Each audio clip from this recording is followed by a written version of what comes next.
Good afternoon, everyone. Hope you're having a good day so far. Synod, in a slight change to the ordering of business, I'm inviting the Chair of the Business Committee to speak to a proposal for a short variation of business. After she has spoken, I will move the variation of business. Thank you. Booys, Oxford 186, seriously considering getting published a variation of the order of business bingo cards. Friends, we have a very short outstanding item of business from Friday afternoon, item 4, which is an appointment to Archbishop's Council. If we're able to take that item of business now, it means that everything that is urgent and time limited for this group of sessions will be caught up with, and for that reason I'm inviting you to vary the order of business. I'd also just like to remind you that tonight is the Business Committee Fringe meeting in the Exhibition Centre, PT 001, first on the left as you go in from the bar, and we'd love to see you. Thank you very much, Chair.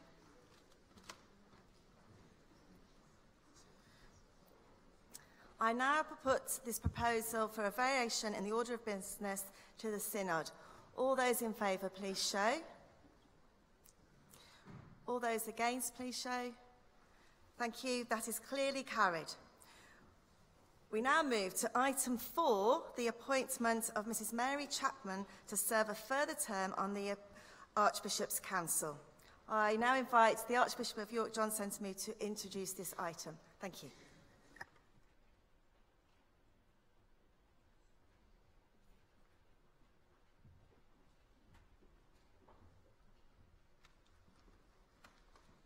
Madam Chair, members of Synod, friends and brothers in Christ, what more can I say about Mary Chapman? She has been in our midst for nearly 8 years and has made her presence felt in a good way, both as an active member of the Archbishop's Council and of the Synod. Almost everything I would say and I wish to say about Mary is set out in GS 2061, so I won't test your patience by repeating it now. Mary is an indomitable and tireless chair of the Archbishop's Council's Audit Committee, and I must apologize now, both on my own behalf and on behalf of the Archbishop of Canterbury, that the addition of the debate about the general election on Friday afternoon meant that the Audit Committee's annual report had to be bumped into the synodical interstices.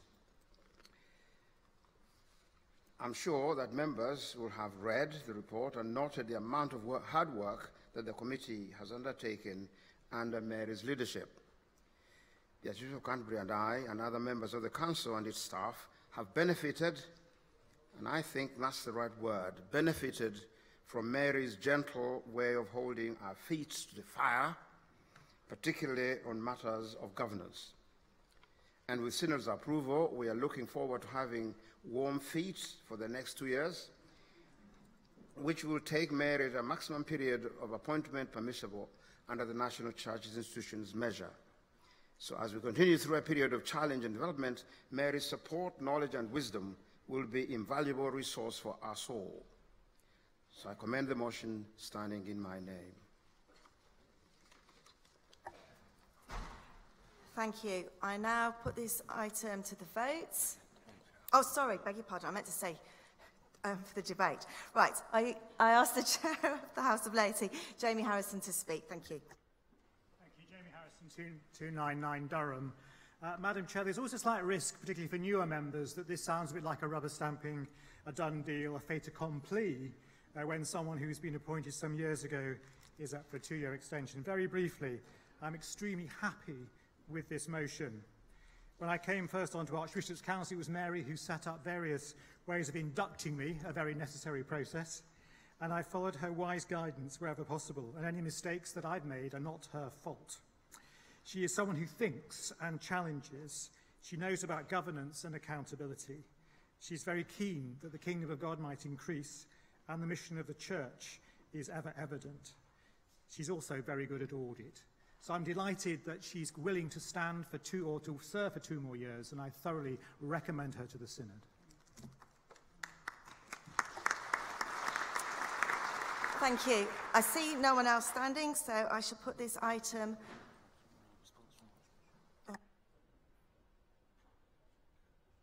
Yes, the Archbishop would like to respond to that. Thank you. Agreed. Thank you. Right, now let's move to the vote then. Will all those who are in favour of Mrs Mary Chapman serving a further term on the Archbishop's Council please show? Thank you. All those against, please show. Thank you. That was well and truly carried. Now we move to item 13, which you'll find on order paper 3. Thanks, everyone.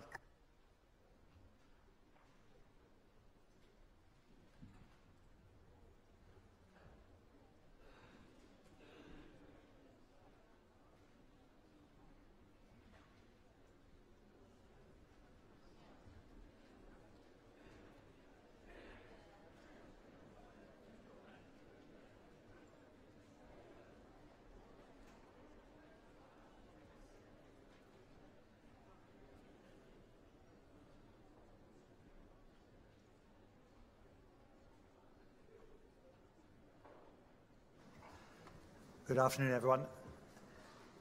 As was just announced, item 13, for which you will benefit from having order paper 4 and GS 2071A and GS 2071B.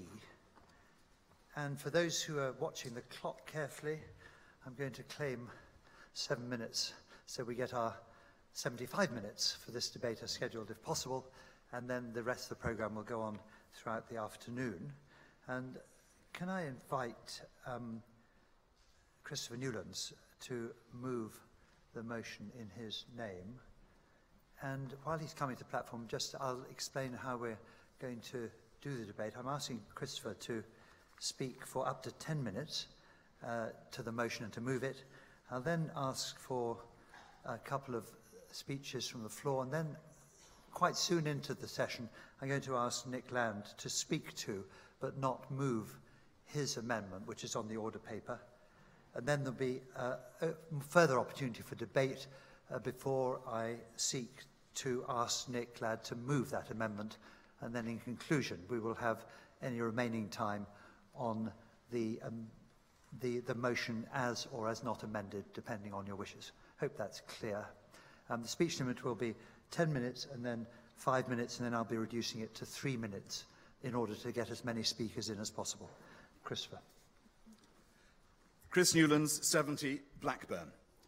It's a great pleasure and a privilege to stand before you today and to bring this motion from the Blackburn Diocese on welcome and affirmation for trans people in the Church of England. But I must begin with an apology.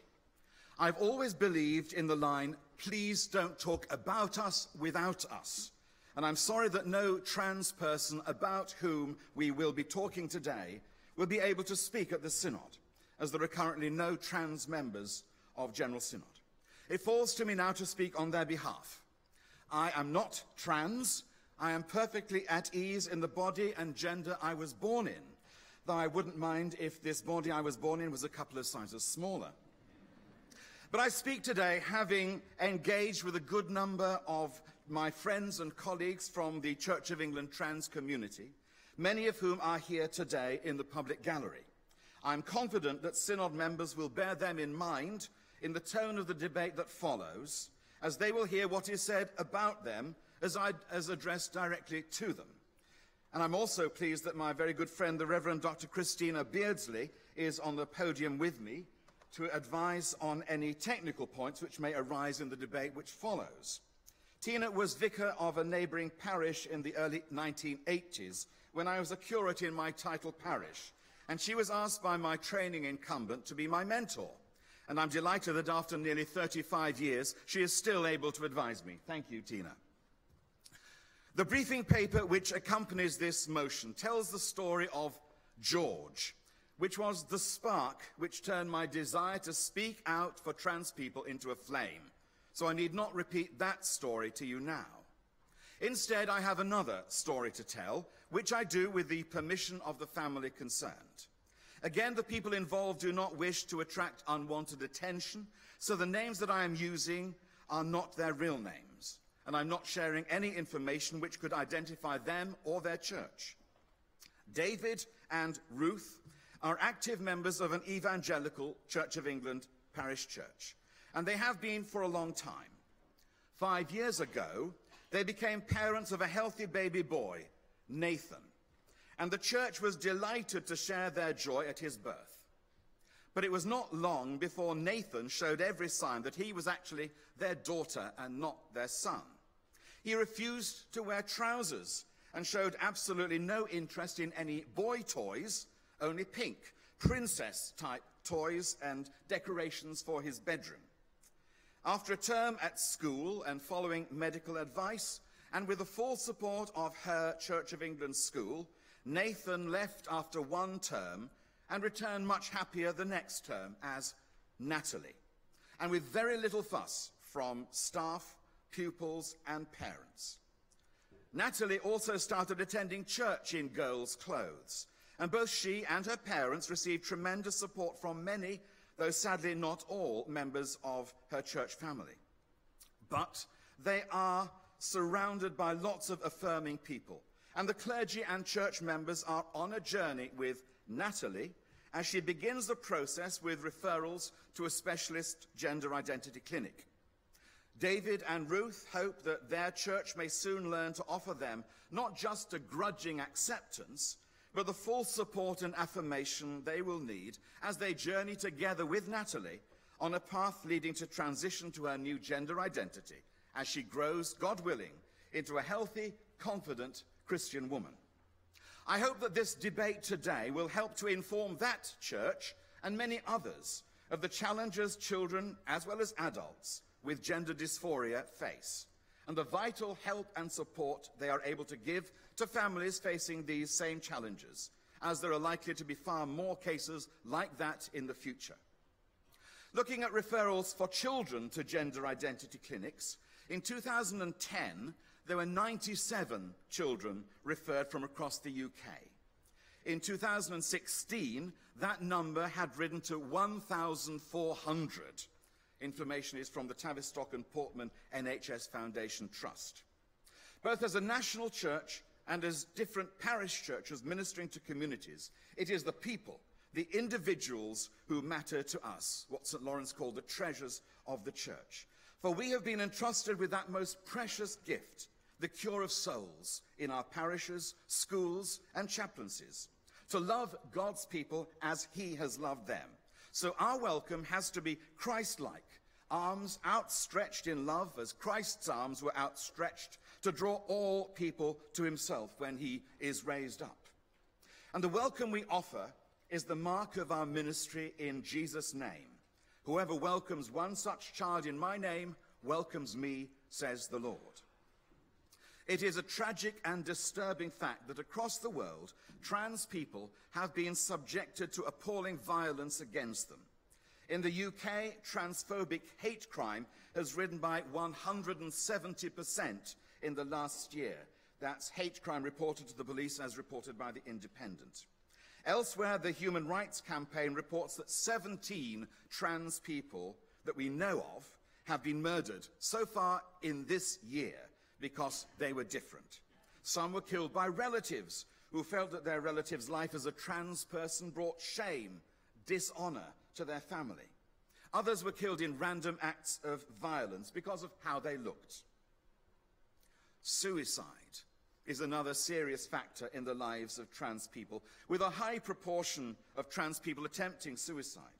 Stonewall reports that nearly half, 48% of trans people under the age of 26 said they had attempted suicide, and 30% said they had done so in the past year, whilst 59% said they had at least considered doing so.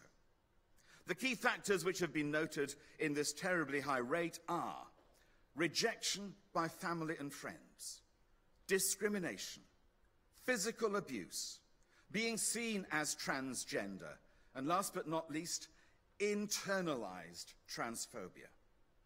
I don't want to dwell on these sad statistics, but we do need to be aware of the immense impact which our actions, be they welcome or rejection, have upon the members of the trans community.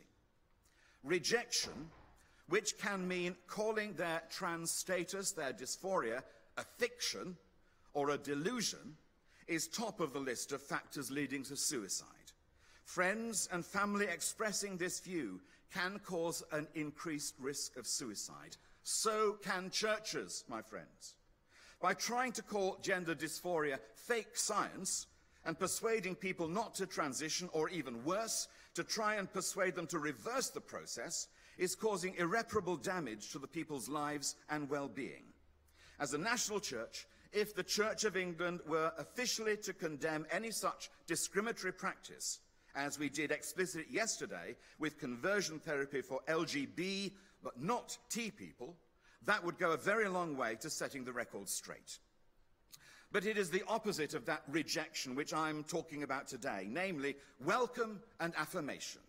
Yes, it is possible to use material that is already available under Canon B5, and that is what I did when I first put together such a service for George, and many others have done something similar since then. I know of 2 such services that have taken place in the past week that people have emailed me to tell me about. But we can do so much better than just adapting something that's already there. When something awful happens that affects our national life, as we have witnessed too often in recent weeks, we don't pull out a generic collect or prayer from our prayer books. We provide a prayer for that particular occasion with the name of the place, the details of the incident, and how we might best pray for the situation. The specifics matter. Similarly, for a service of welcome and affirmation for trans people, it's not good enough just to adapt something that's already there. They deserve better than that, my friends. And it would be a wonderful opportunity to create a liturgy, some resources which speak powerfully to the particularities of trans people and make a significant contribution to their well-being and support. I hope that we can make a powerful statement to say that we believe that trans people are cherished and loved by God, who created them and are cherished and loved by God. And he's present through all the twists and turns of their life. Such a theological position would be shown clearly in an authorized liturgy of welcome and affirmation, which would stand as a prophetic sign to all people that the Church accepts the reality of gender dysphoria and the situation of trans people, affirming that God knows them intimately, loves them unconditionally, and calls them by their name and bids them follow him.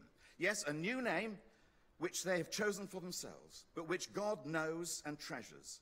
The recognition of a new name as signifying a new identity in Christ is not new to the Christian tradition. The Bible contains numerous life transformations brought about by the redeeming love of Christ. Simon becomes Peter, the rock upon which the church is built, and Saul becomes Paul, the apostle. Gender dysphoria is, of course, a reality in the world today. And I hope that you will be able to accept this motion, which I put as a proposal from the Diocese of Blackburn. Thank you very much.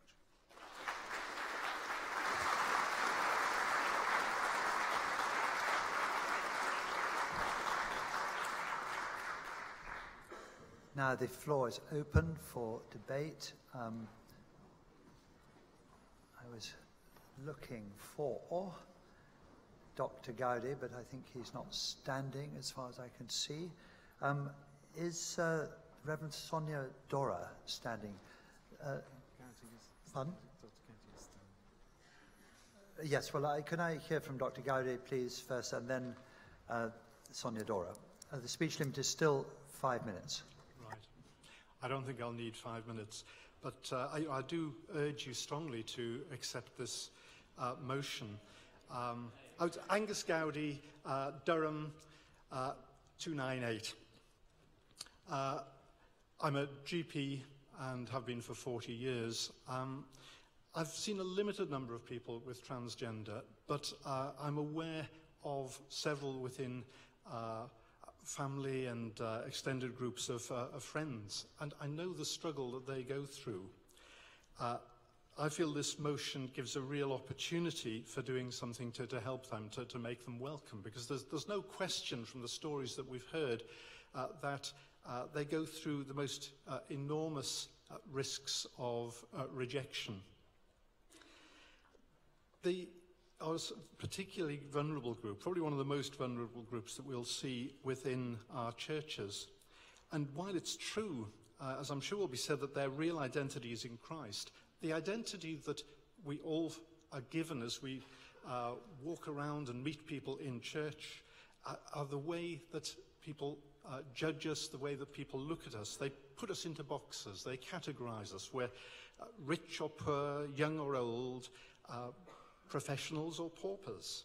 And these are things which are added on, are links. They don't know the real us that's down inside.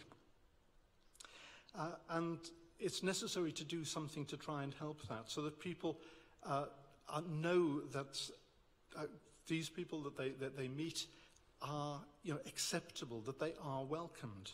Yesterday we sent a very strong message that we cared about our LGB brothers and sisters, and that's something which showed the change of tone which the bishop's report earlier in the year called for, but which needed something more than just words that said there should be a change of tone. We've taken action on that. We've sent out a message which I believe will be of great encouragement to many of our LGB brothers and sisters. But we haven't done the same for transgender. And I think it's really important today that we do actually back this motion. And I would suggest that the motion, rather than the amendment we're going to hear about, is appropriate, because it's straightforward, and it says these people can be welcomed and welcomed fully into the church. There are concerns, I know, that there are large numbers of children going and having problems understanding their gender and going to get counselling. Quite a lot of those don't go on, as the paper talks, to actually require going through gender transformation later in their life. They're people who have had some uncertainty and may go on to identify as gay later on. But the motion is not talking about this group of people. The motion is quite limited at the moment to those who've gone through gender recognition certification. Those are people who are over 18, who have been living for 2 years in, and can prove that, in their new identity, have got medical reports to say that they have suffered from gender dysphoria, and if they haven't had medical or surgical treatment, there needs to be statements as to why that's the case. So that these are people who've gone a long way down the road, down something which is very painful personally and emotionally to get there. So the actual group that we're talking about in the motion is a comparatively small group of adults. But the message that is sent about them in passing this motion will be a message that will actually carry resonances for the whole of the rest of the trans community, that these are people who are welcomed, that if they reach that stage they can be formally welcomed, and that they will be welcomed anyway as people who are on a journey and who we love and Christ loves. So I strongly urge you to support this motion. Thank you. Reverend Sonya Doragh, and followed by Dr. Nick Land to move the amendment. Speak to, sorry, is my mistake. Speak to, yes, thank you. Just keeping awake, sorry. Yes, maiden speech. Sonya Doragh, Liverpool 153. I have 3 adopted children. We celebrated their identity, their place in our family and in the wider church family, using the service for the Thanksgiving for the Gift of a Child, which comes from the Pastoral Services volume of Common Worship. We edited some of the wording to reflect their age, their understanding. They were 5 and 7, the eldest 2, the youngest was a baby. 2 different services. The eldest were able to make some of the responses. It was a wonderful occasion. The Muslim dentist came. Some of their teachers came. Their birth siblings came. So in welcoming our boys, we welcomed some of the wider community into the embrace of our faith community. There are, if I may, some parallels between adoption and gender reassignment. The civic outcome of both transitions results in a new birth certificate, a legally affirmed new identity. Yet a personal journey that retains the memory and the formative effects of the previous identity. The notes preceding the liturgy for the Thanksgiving of the Gift of a Child state that the liturgy is designed for various circumstances, including others who do not ask for baptism, but who recognise that something has happened for which they wish to give thanks to God. The notes, it appears to me, are intentionally unboundaried in suggesting that the service is appropriate for others, rather than attempting to list all possible circumstances in which the liturgy may be appropriate. The emphasis is on the welcome of the person following a change. It's not used to mark a movement or turning point in their faith journey. It has its focus on their new identity and subsequent renewed place in society. It can be used to welcome somebody whether they are in a position to make a declaration of personal faith or not. Representatives of the community, the family in the rubrics, however, it could be the church family, make statements of welcome. Personally, following a trauma in my teens and a subsequent fallout with God and with all of you, his family, I spent a number of years pursuing a lifestyle that was destructive to relationships, shall we say. The persistence of my Christian friends meant that I did return to faith, and with later, I returned to the embrace of my church family, with reluctance to start with, and more enthusiasm as life has gone on. I was very glad to be able to renew my baptismal vows publicly, to declare that renewed faith. None of the rubrics or notes in the common worship services specify that their use is for those that have experienced trauma, wandered off the pathway and wandered back again. But I found my needs for welcome and reaffirmation excellently met by the resources we already have. So, I am eager that we offer welcome to all those that seek the embrace of our church family. And I agree that following gender reassignment, using some kind of liturgy of welcome is appropriate. It's right to celebrate. But I am convinced we already have the resources that we need in our existing liturgical library. To seek to write resources that fit every possible circumstance would mean we need a liturgy each. We are all special. That would result in liturgical resources that in fact separate us, rather than gather us as our liturgy is supposed to do. I oppose the motion.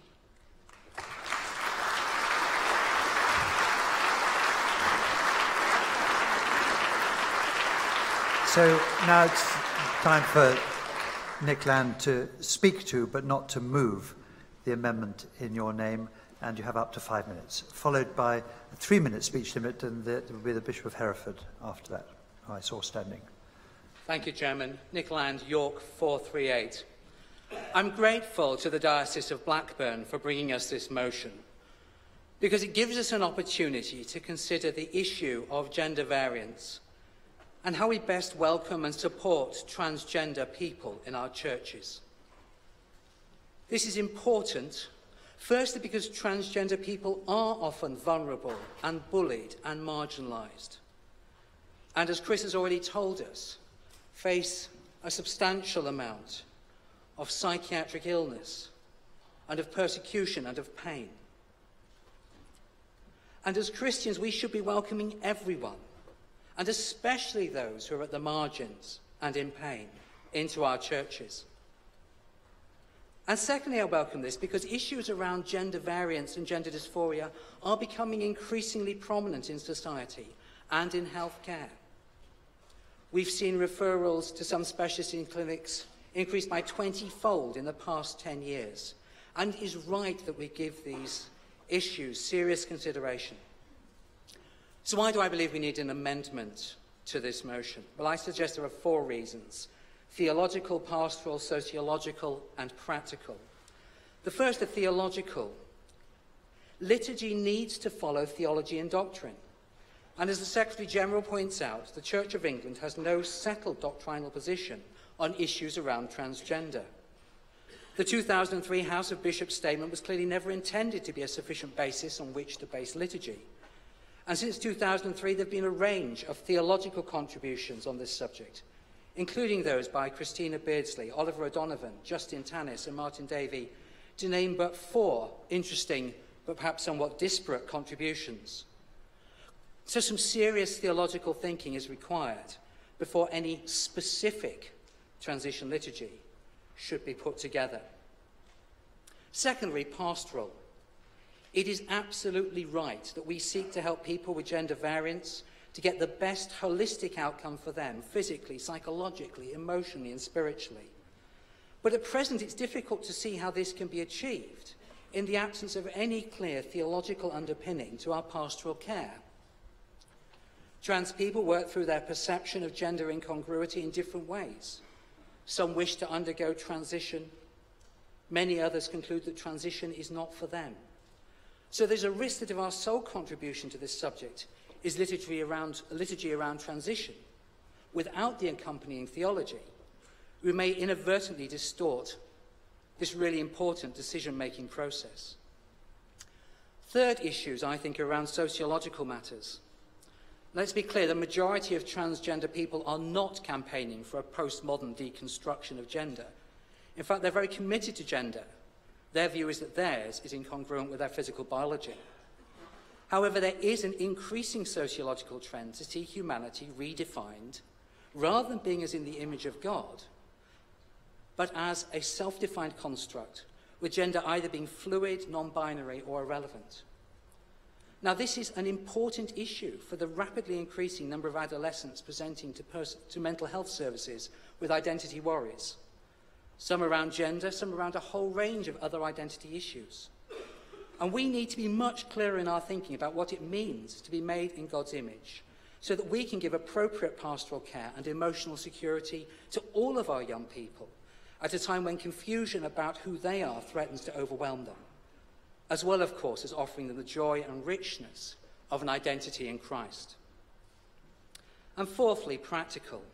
It is right for us to unconditionally welcome transgender people into our churches, but it would be naive to suggest that this will not require some discussion around practical issues and some central guidance on what this means to genuinely welcome trans people, co-produced with trans people, would be very helpful in truncating some, I suspect, rather heated and unwelcoming PCC debates. So, Synod, I would ask you to support my amendment, which endorses the Diocese of Blackburn's call for unconditional welcome for trans people to our churches, but calls for theology to precede liturgy, in order that we might make the most hopeful and helpful and positive contribution in this complex but very important area of human experience. Thank you.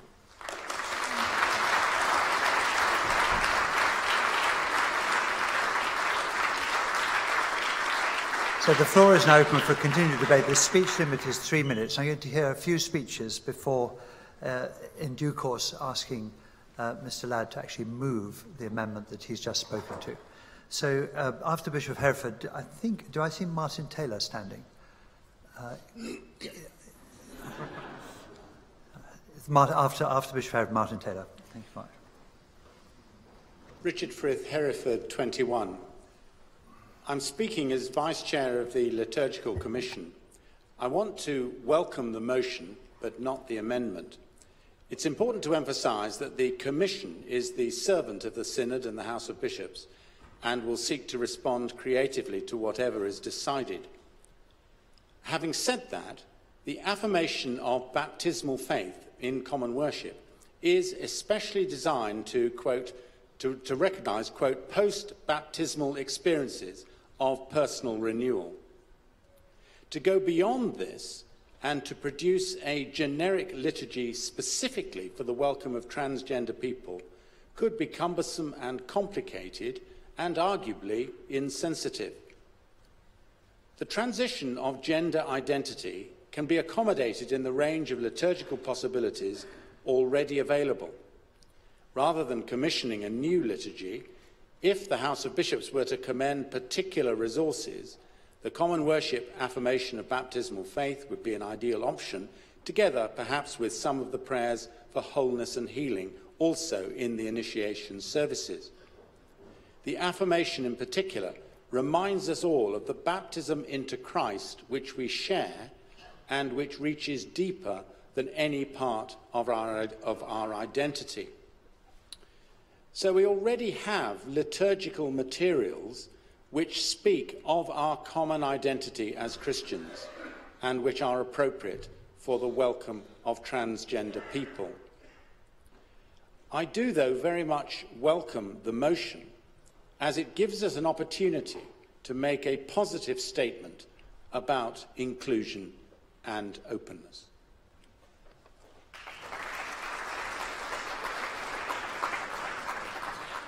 Canon Martyn Taylor, followed by Dr. Sarah Brush, as she's standing. Yes, there she is. Sorry, she's being hidden by my colleague. Martyn Taylor, Lincoln 152.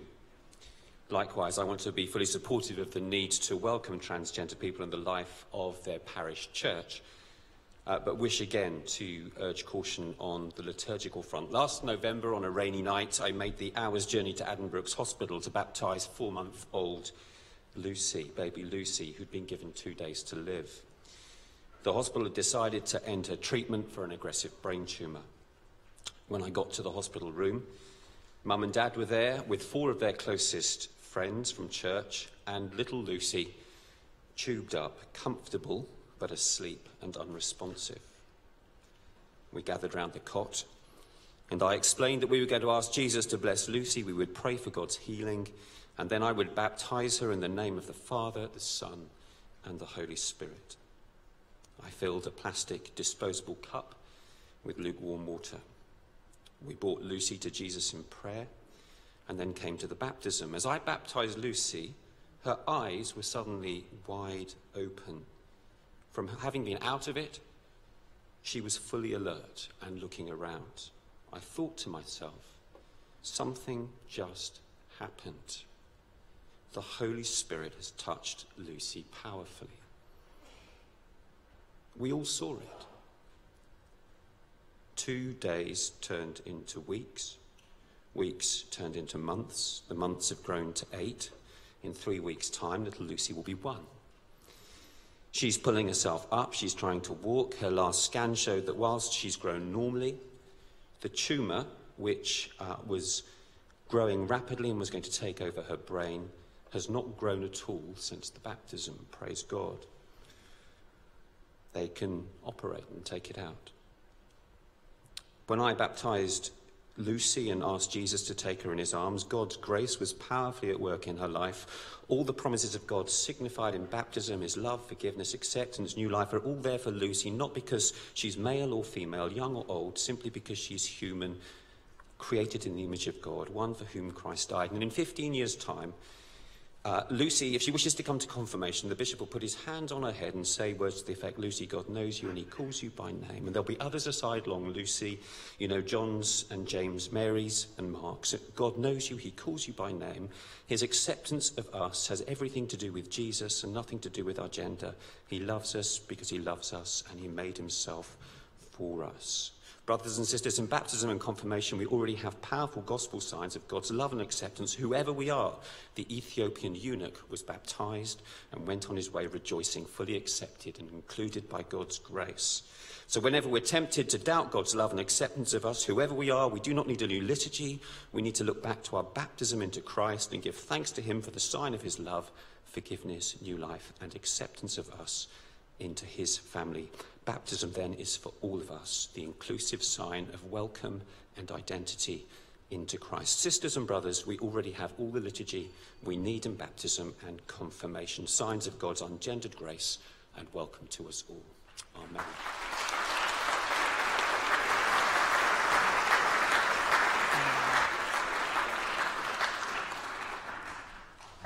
After Sarah Brush for a maiden speech, Priscilla White. Sarah Brush, Worcester 238. Chair, thank you for calling me for this, my maiden speech. As a youth worker, I have worked with many different young people, in church, in school, in community. Like many others, I've journeyed in faith with young people as they navigate the challenging time that teenage years can present, as they seek to find their personal identity in Christ, and their place in the church for now and the future. Today, I want to tell you about one particular teenager who I spoke to before Synod and asked if I could share something. This teenager is now an adult who I'll call Patrick. I first met Patrick several years ago when she was Patricia. She was part of a youth project that I was involved in, and often in the downtime, she would ask to speak with me, and we'd go on long walks around the grounds, and she would talk about her faith, about life, about struggles, and she often found life difficult. She struggled with a sense of identity. A couple of years ago, this young person transitioned to be Patrick. He had prayed about life and his place in the world, and he realised that much of his struggle was about gender identity. Throughout this time, Patrick continued to be playing an active part in his local church, both at home and at university. As part of his transition, he received a new birth certificate, a new driving licence, a new passport, and many other documents in his new name. He asked his church how they might do something similar, and his church happily worked with him. They put together a service using the affirmation. He was so thankful, and this is what he says about the experience. The willingness to pray with me and for me, and to affirm my place as a child of God really helped me to feel comfortable in that place and openly welcomed, rather than feeling that I had to skirt around it. There is definitely something more tangible when acceptance of a person is visibly shown and celebrated. This story of a young person of faith feeling at home and cherished by the church is surely the kind of story we want to hear more often. Patrick could have faced a church which said to him, "We have no liturgy for what you are asking for." He was not. He was loved, he was supported, and he remains part of our family. So I resist the amendment, but I support this motion. Thank you. Priscilla White, and then I'm going to ask Mr. Ladd to move his amendment, and then the debate will continue on the amendment. Priscilla White, Birmingham 65. Thank you for calling me. I stand here as a cisgendered heterosexual female. That identity, however, does not blind me to the fact that others are not as I am. We've heard already in Synod reference to the sixth day in the creation account in Genesis, one where it is declared, male and female, he created them. And this sometimes seems to be being used as a reason not to accept the issues around gender that are raised and experienced by trans people. So I would like to offer an interpretation of the Genesis account, which might help us to move from a purely binary approach to gender. In the account, we are presented with a series of days, with other binaries alongside male and female, light and dark, night and day, and between dry land and the waters. We know that in these other categories, the binaries are not as binary as all that. We experience twilight as darkness falls. Marshland and beaches offer an ever-changing buffer between what is clearly water and what is clearly dry land. These hinterlands, as we might call them, defy the poetic liturgical binaries in Genesis 1, where for the sake of economy of expression, the writer does not footnote the complexities. Our creative God provides and is present in the hinterland too. God is as present in dark as light, see Psalm 139, as present on water as dry land, think of the stilling of the storm. God is present in the twilight and in the marshland, even though Genesis does not mention them. So I want to suggest that these hinterlands offer an interpretive key which can help us in considerations of gender issues and transgender issues in particular. I believe this concept can help us to welcome and accept that male and female are not always as simple binary categories as some would suggest, and to be open to the needs of those who inhabit complex gender hinterlands and who are seeking for their bodily expression more accurately to reflect their felt experience. To give liturgical expression to this acceptance on a whole church level, rather than individual churches simply putting services together to reflect that sense of welcome, demonstrates to all of those living through transition that the church understands the hinterland. It will give people hope and a sense of welcome. In recognising liturgically the deepest moments of people's lives, in recognising the moments when identity in humanity and in Christ can be reaffirmed, we offer real welcome and acceptance and enfolding in the grace of Jesus. I urge you to support the original motion.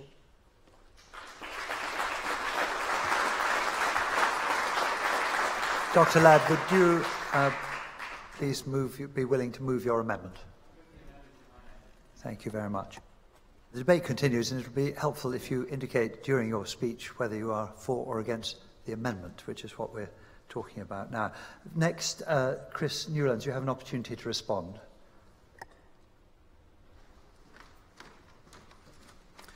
Thank you, Chair. I'm grateful for this amendment, which I know is well meant, though I feel that I must resist it, and I'll try to explain why. I agree with paragraph A. The dignity of all God's people is something which we must, and I'm sure always do, value when we meet those who come to us. The second point is the one I have most problem with, acknowledge different understandings around gender dysphoria and the field of gender identity. There are different understandings. Most significantly, there is the view which is held by the World Health Organization and all the medical and clinical organizations in this country regarding gender dysphoria, that it is a reality and that it needs a great deal of support, interdisciplinary, through all the medical processes. The other understanding is that gender dysphoria is a fiction, and that understanding is one which causes severe harm to individuals, and that view has to be resisted at all costs. We did this with conversional therapy yesterday, and I hope that we may be able to send a powerful signal today. I want to comment about the liturgy and the express view about the fact that liturgy follows theology. The first Christians, of course, didn't have any creeds. They worshipped God. They worshipped through Christ. They celebrated the redemption of the world and themselves through Christ before any creeds or councils were called. It was that expression which led into the formation of the theology and the doctrine which we see in the great creeds of the church.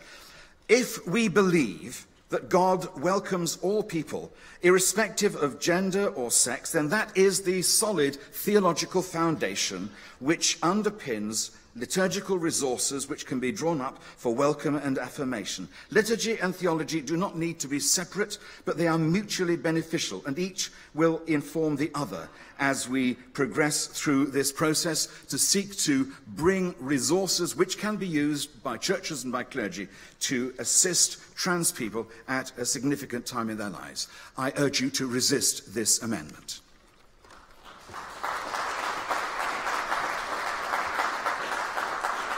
So speech limit is still at 3 minutes. I think I see Simon Clift standing, followed by Rob Munro. Simon Clift, Winchester 424. Thank you, Chair. I was going to say two things. One was a simple example of a welcome and affirmation from my own experience within our church, but I think there's been enough stories helpful on that. So I would just like to make a modest contribution in support of the amendment towards a greater understanding of gender dysphoria, so that the Church's pastoral response to those with gender dysphoria and the teaching on gender more widely can be authentically grace-filled and full of truth. While considering standing for election to General Synod in 2015, I took two books away with me on my summer holidays. One was a great biography about a certain archbishop, with the subtitle The Road to Canterbury, and the other, Understanding Gender Dysphoria by Professor Mark Yarhouse, a clinical psychologist with a career working in this area. And actually both books have had a lasting impression on me, and both confirmed my desire to stand for General Synod. I won't look at the biography now, but the book on gender dysphoria, in that, Yarhouse invites us, as Christians, to develop what he calls cognitive complexity, recognising the utility within three contrasting frameworks to conceptualise gender identity concerns. So briefly, the three frameworks that he proposes.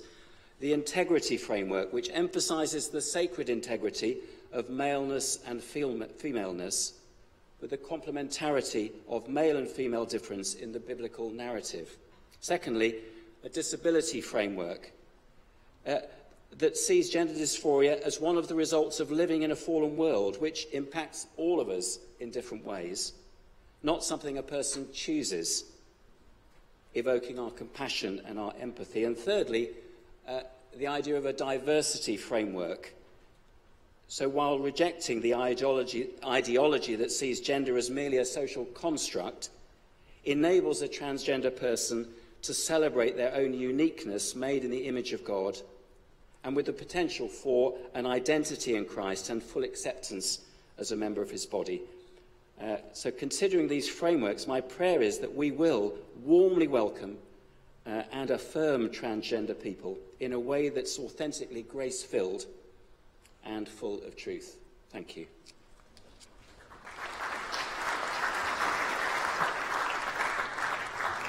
After Rob Munro, is anyone standing who's going to speak against the amendment? Yes, lots of people. Yes. We'll have the lady in the white shirt. Rob Munro, Chester 92. Thank you for the privilege of being called to speak, and I'm going to speak in favour of the amendment. This issue of gender identity and the confusions around is one where there is much pain and confusion. I've had to deal pastorally with 3 different cases over the years of my ministry.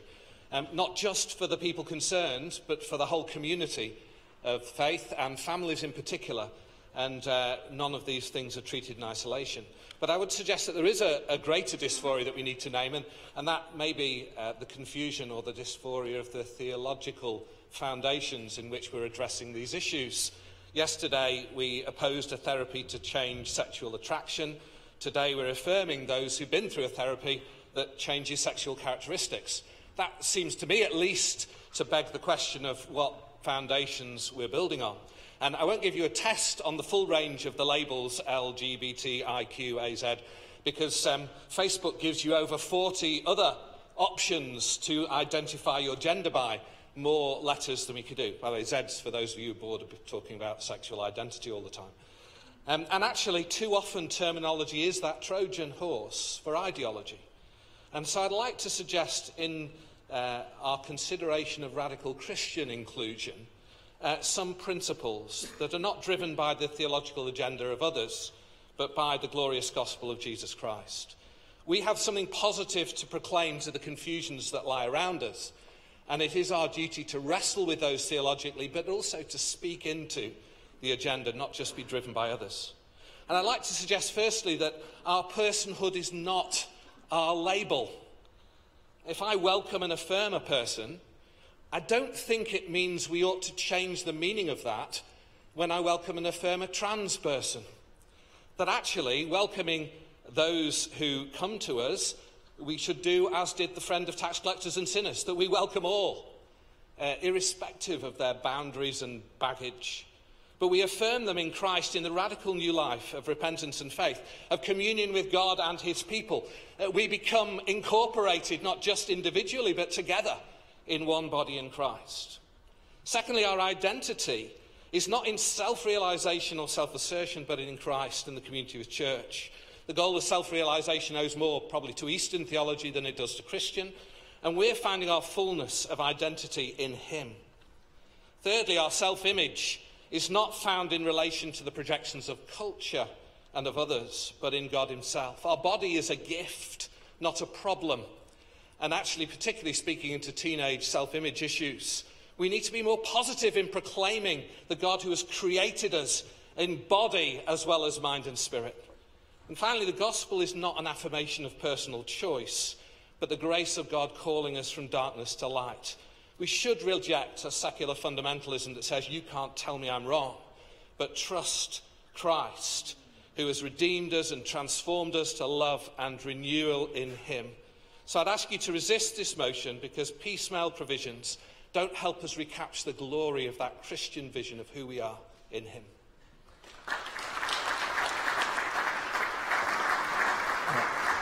So, after Anne Foreman, I'm still interested in speeches that are speaking against the amendment. Yes. So, lady there. Yes, please. Yes. Anne Foreman, Exeter 308. Can I first of all thank William Nye very much indeed for his background paper. I found it extremely helpful. I want to speak against this amendment because I think it's too complicated. I think the original motion is the one that we need to support. Chris Newlands spoke about how very often in this synod we talk about people rather than with them, and I want to talk on behalf of someone who transitioned about 4 years ago, and she has given me permission to use her name, Martyn Taylor. And the insights that I got from my conversations with her in preparing for this agenda, I'm very grateful for. She's a member of our congregation. Now, I know that a lot of theological input has already been made into this topic, but Yvonne put it to me with clarity and brevity when she said, Anne, male and female, he made them, not male or female. Now, much has been made, I know, about the flexibility that already exists, and we've heard descriptions of some of the services that have been made out of that, of what we've already got.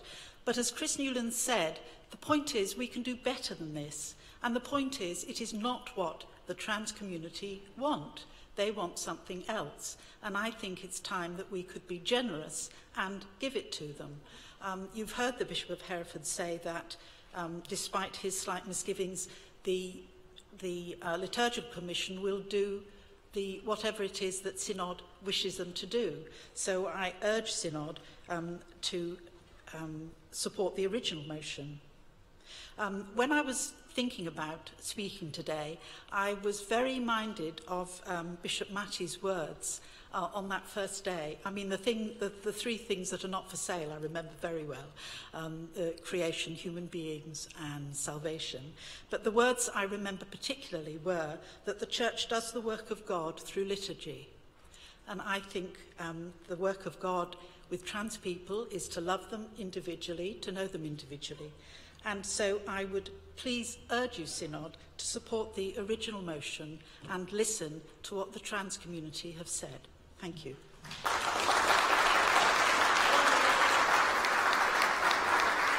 Point of order, Mr. Freeman.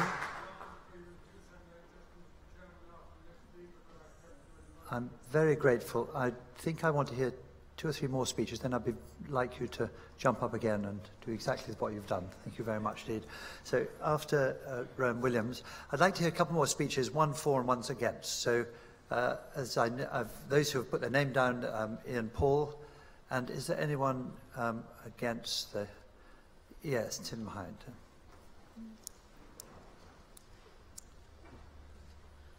Rowan Williams, York 244. I want to resist this amendment because if we wait to the end of this quinquennium, the person whose story I want to tell you may not still be here. He's a student at this university. I speak with his permission. I was at his confirmation at Easter, at which he received a new name in his new identity. We're lucky that he hadn't already been confirmed so that he could do that in public. I shall call him Peter, and with his permission, I will quote from an email that he sent me. It would mean a lot to see the leadership of my church support transgender people. When I go into a church, I feel welcome as a fellow Anglican, but there's always that paranoia. If they knew who I was, would they still welcome me? If you vote for this, it would be a way of saying that the Church of England officially accepts people like me and thinks that our identity is valid and won't try to invalidate us. Please do it. It shows that the Church likes transgender people and is inclusive, and it stops trans people from shying away from faith out of fear that they won't be accepted for who they really are. Maybe there are people in the Church who think that we aren't valid and would pray that we come to our senses and we shouldn't challenge how God made us, but just be passive. We can't be passive because I'd rather die. And those aren't just idle words.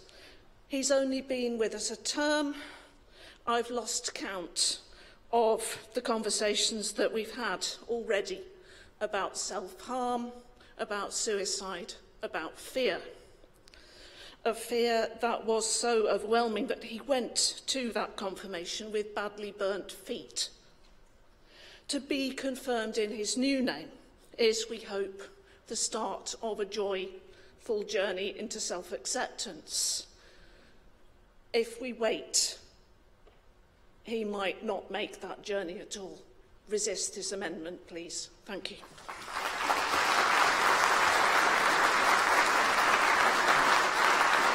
Ian Paul, followed by Tim Hind, and then I'd be interested in a motion for...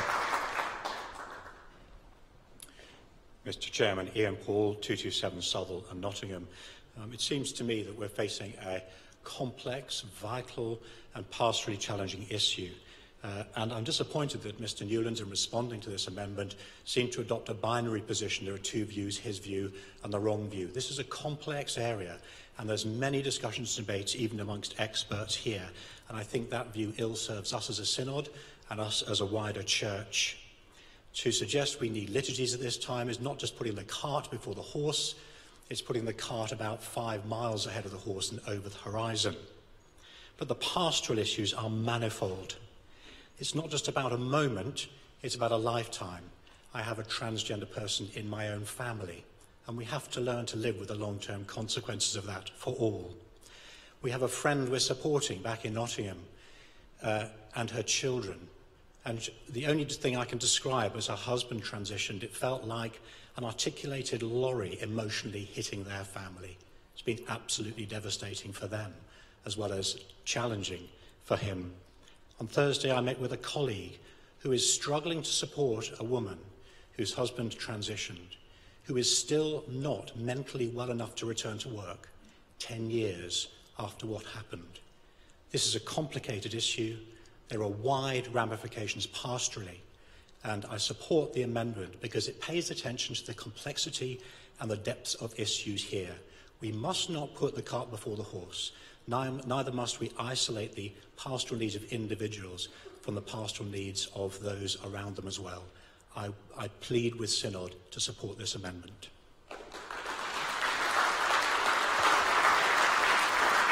Tim Hind.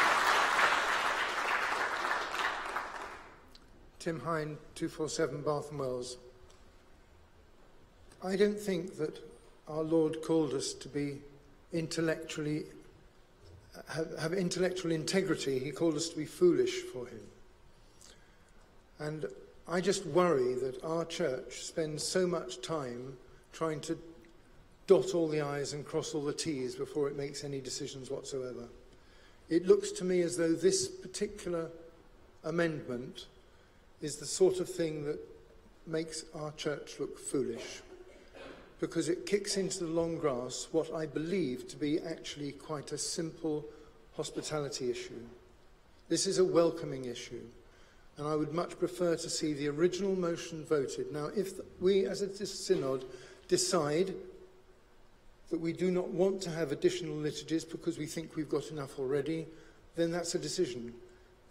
Or if we think we need to have additional liturgies because we want to subtly nuance something, then that is a decision. But let us not always, because it's in the too hard box, put an additional 2 years or 3 years onto a decision just for the sake of it. This is a long grass motion amendment, and I wish to resist it.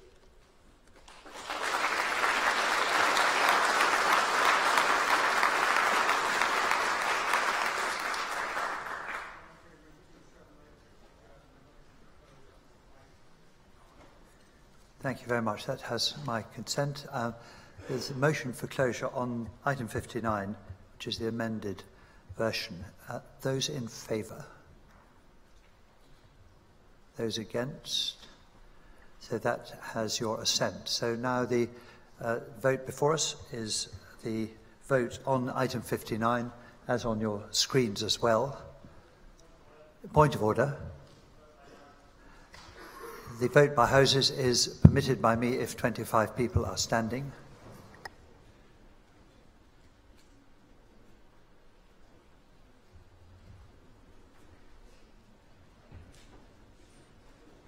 There are over 25 people standing, so this will be a vote by houses, and the usual arrangements will be announced in a moment. I'm about to ring the bell to warn members that a counted vote is to take place. 2 minutes after it ceases, the counted vote will begin.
So this is item 59, and it's a count of vote by houses.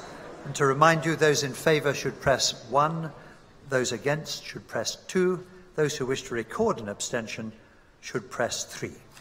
The voting period is now open and will end in 1 minute.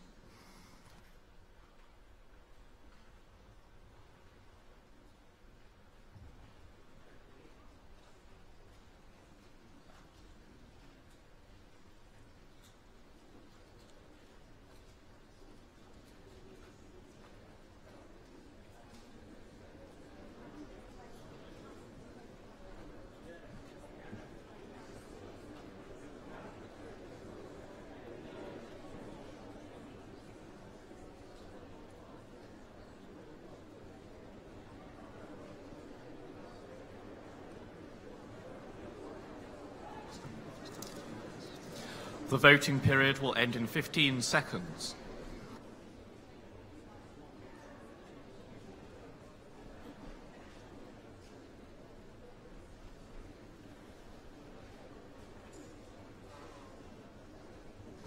voting period has ended.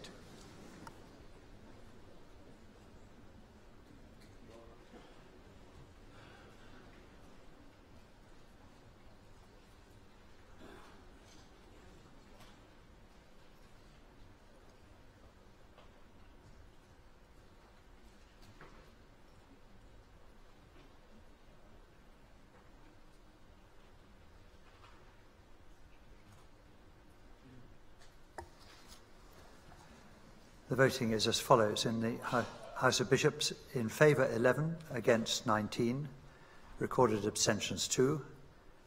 In the House of Clergy, in favour 64, against 103, recorded abstentions 4. In the House of Laity, in favour 75, against 108, recorded abstentions 3. So the motion was lost in all three houses. So we return to the debate on the motion under, which is now the one as was in 13, and we have time for a few speeches. Now I'm going to reduce the speech limit to 2 minutes so that we can hear as many as possible. I wanted to hear from Lucy Gorman, and I would be very glad to hear from the Bishop of Worcester, and then we'll see how we go. 2 minutes each, and we've got some time for various contributions. Lucy Gorman, 437 York. I want to suggest that this motion is much more than approving liturgy, more than just another pastoral resource clergy can call upon if they want to. This motion is much bigger and much more important. I'd like to introduce you to a friend of mine. They changed their name and they had a service similar to what we're proposing here. They said, it's not about the service itself that brings the assurance. It's having a church that is eager to make sure you feel safe and accepted. Isn't this our duty? To draw alongside people during what can be a huge turning point in their life, celebrating the journey they've been on, and encouraging them to share that experience. We may already have liturgy that could be adapted, but this is about making a statement together as the Church of England, the Church for England. It's about reassuring clergy and parish churches that this is something we can do, that if a trans person comes to you, you don't need to worry about whether you're allowed, because there is liturgy there already to use.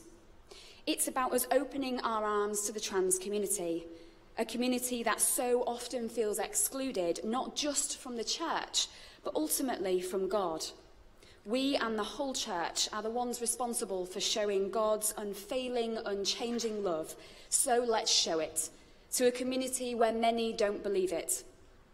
I hope we all recognise this isn't about sexuality, but I was encouraged to read of the new radical Christian inclusion we hope to carry out after our last group of sessions. This, along with yesterday's vote, can be one of the first steps. Let's show the trans community that there is a place at the table for them. Let's fling those doors wide open. I ask you, be radical, be Christian, be inclusive, and vote for this motion. Thank you.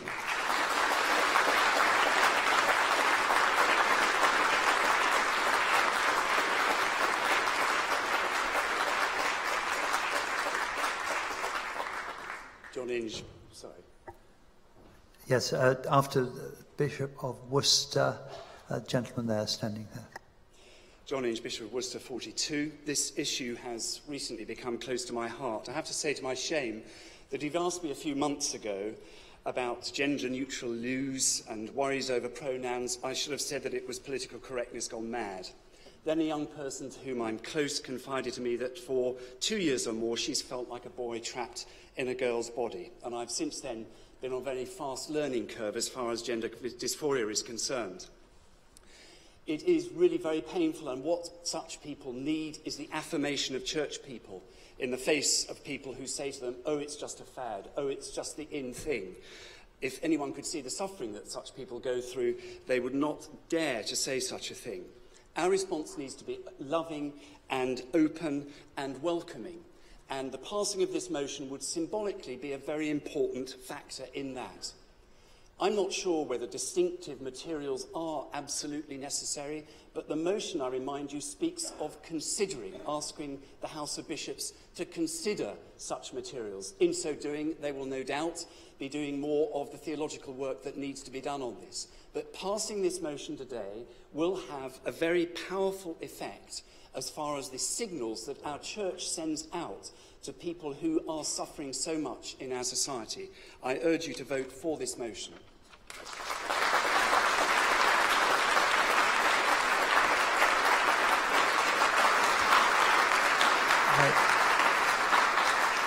After the next speaker, just to balance the debate, if there's anyone against the motion, I'd be interested in hearing a speech from, yes, gentleman there.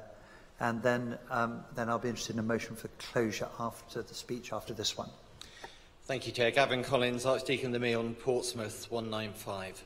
I want to urge Synod to vote decisively in favour of this motion, the importance of which was brought home to me very powerfully as a result of an email exchange I had a month ago with someone who'd contacted our diocese via the contact form. Her name is Lisa, and this is an extract of what she wrote. I'm transsexual and currently undergoing transition, and I was baptised by the Church of England and grew up with its teachings. I basically would like to know what the Church feels about transgender identities and whether it's welcoming or not of our identities, and if so, whether this is by synod decree or just an unofficial ad hoc parish-by-parish decision. As I approach surgeries, I'm faced with forms that ask my denomination, and I don't actually know if I will still be welcome, and if I am welcome, to what depth that acceptance lies. I somehow feel at times that a contract is about to expire between us, and that I will have to wander on paths untrod.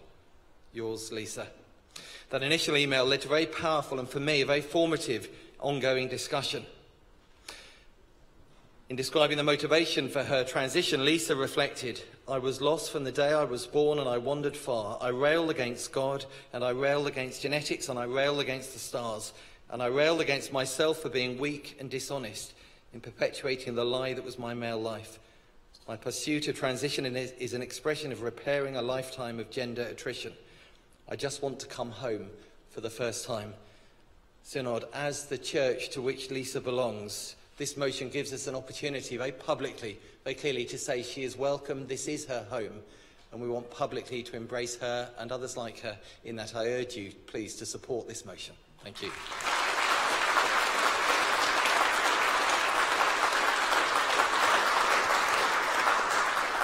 After John done it, I'd like to test the mind of the Synod on a motion for closure. Thank you, Chair. John Dunnett, Chelmsford, 81. If one of my 3 children ever comes home and says, Dad, I'm transitioning, I shall say 3 things. Number 1 is, I love you. Number 2 is, I will carry on loving you. And number 3 is, I will always carry on loving you. I think if I was being honest, I'd also say to whichever child it was, I have to be honest, I don't really understand what you're struggling with and what you're wrestling with right now. But I do know that your mum and I want to help you. What can we do? How can we help? I hope that I would also say exactly the same for a family friend, for a neighbour, for a church member, if they were to say the same thing to me. I would also, for the record, want to endorse without reservation the proposer's condemnation of transphobism and fake science, and I hope we all would as well. But this afternoon we're debating something different to all of that, namely whether we are theologically and pastorally convinced that the preparation of liturgies is the right thing to do at this particular moment. And I want to say they might be. That might be the right thing for us to do. But as yet, I still have a number of unanswered questions. Questions of what do we make of the Genesis anthropology? Questions of whether gender is self-defined or what degree it has a givenness to it. Questions of a pastoral nature. What about transitioning to a bisexual or asexual definition? So I welcome this debate. I find it a little bit difficult to be accused of dotting I's and crossing T's. I'm genuinely trying to wrestle with some, and Tim's acknowledging that, thank you. I'm genuinely wrestling with some really, really serious theological questions. And I, for one, would welcome an opposition to this motion so that we can actually give ourselves time to come back and talk about the substantial issues and the real pastoral challenges that we have in ministering to people who are hurting in this profound and difficult way. Thank you.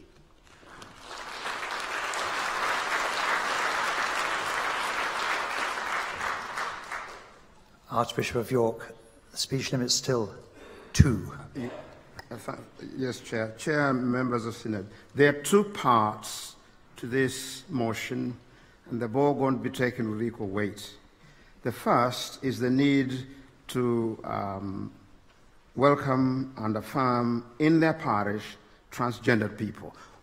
Is there any one of us who doesn't say yes to that first part? Anybody? Sir, on that first part, we all say yes. Then the second bit talks about House of Bishops. It's the House of Bishops being asked to consider whether, and whether material might be. Actually, the motion has been very carefully crafted. And I welcome it because it allows us to do what actually Dr. Land was trying to suggest without kicking it into the long grass. The theology has to be done, but that can be done very quickly.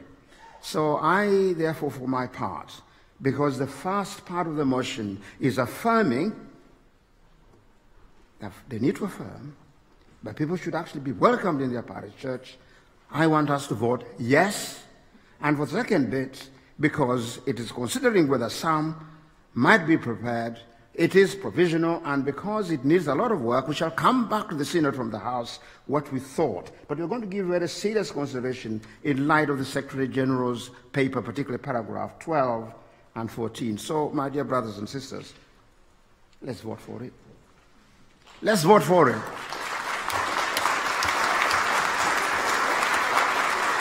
Point of order. That has my consent. And those in favour of the closure? Those against? That's firmly carried. So the motion before us is as on the, oh, not any longer, it's on your order paper, number 4. Sorry? I have allowed time for Chris. You're allowed, sorry. Just wanted to rush on. I'd love to hear you a third time this afternoon. Thank you very much. I'm sorry, twice as much. I apologise, I mean. Thank you very much for all the contributions, and I do wish that I had time to respond to each of them in turn. I alas don't have that amount of time, but I do want to try to address some of the general principles that were raised. Gender dysphoria is, of course, a reality in the world today. Since 2004, when the Gender Recognition Act was passed, unopposed by any of the Lords Spiritual in Parliament, people have been able to acquire their new birth certificate, which confirms their gender in law, so that they can be married in their new gender. And the Church of England has already performed marriages of people where one person has already transitioned. It has also ordained people following transition and allowed people who have transitioned post-ordination to continue in their ministry. To agree to this motion would be a major step by the Church of England to embrace the trans community in our nation and those within it who look for a welcome and an affirmation, and also to send a signal to the worldwide church that this is our mission, to love as Jesus has loved, to welcome people in his name, and to care for the most vulnerable in our society. I want to end with 3 quotations. First of all, with great thanks to Bishop Matty to remind us that the Church does the work of God through liturgy. That is a key phrase I think we want to take with us after we leave this synod. So if I can say to Bishop Matty, Kiitos Palion, thank you very much indeed for those words, and I hope that we can take that with us. I also want to remind us of the wonderful hymn that we sang in York Minster today. We sang, "Just as I am, without one plea." That is for all of us. All of us go without one plea. But that thy blood was shed for me, and that thou bidst me come to thee. O Lamb of God, I come. We all come to God with what we are, what we have, and what has made us the person that we are. And let's welcome trans people who wish to say that as loudly and as clearly as the rest of us. But I want to finish not with my words, but the words from an email I received this morning from Natalie's mother. She emailed me this morning to say, "Thank you for being Natalie's voice today, as she is too young to stand up for herself. Her love for God is so great and so pure. Thank you for helping her to have the right to be accepted in church in her new identity. Please hear a mother's prayer for her daughter, and do not let that plea fall on deaf ears. I commend this motion to you and ask that you agree to this proposal from Blackburn Diocese. So the motion is at item 13. Point of order.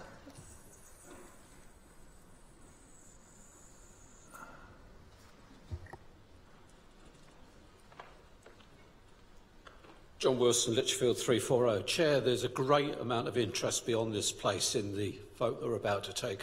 I wonder if you would consider a count of the whole synod. Point of order.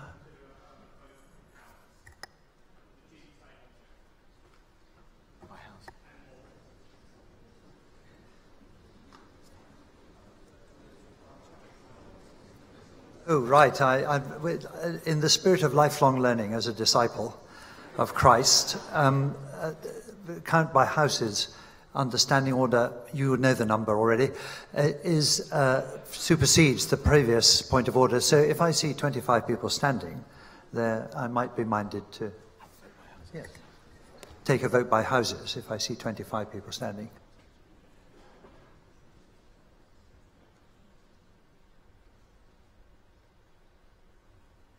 There are more than 25 people standing, so we will have a vote by houses, and the procedure will proceed as before. I'm about to ring the bell to indicate that a vote by houses is to be taken. The vote will begin 2 minutes after the bell stops ringing.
This is a count by houses on item 13.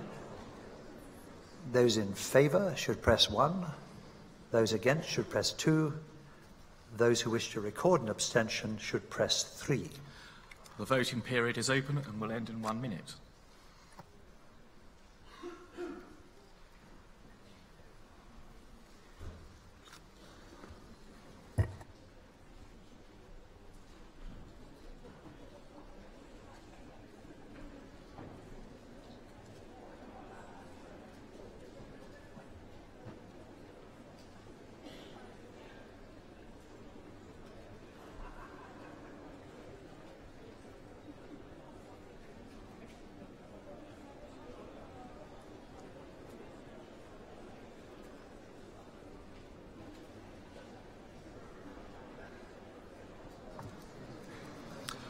Fifteen seconds.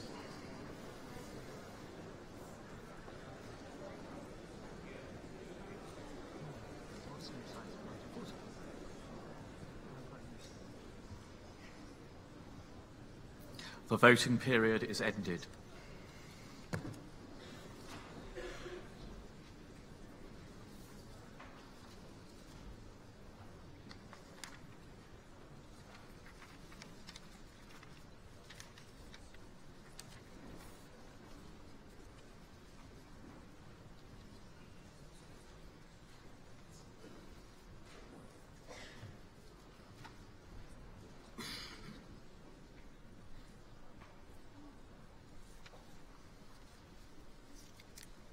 The voting was as follows.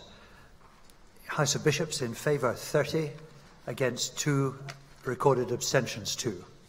In the House of Clergy, 127 in favour, against 28, recorded abstentions 16.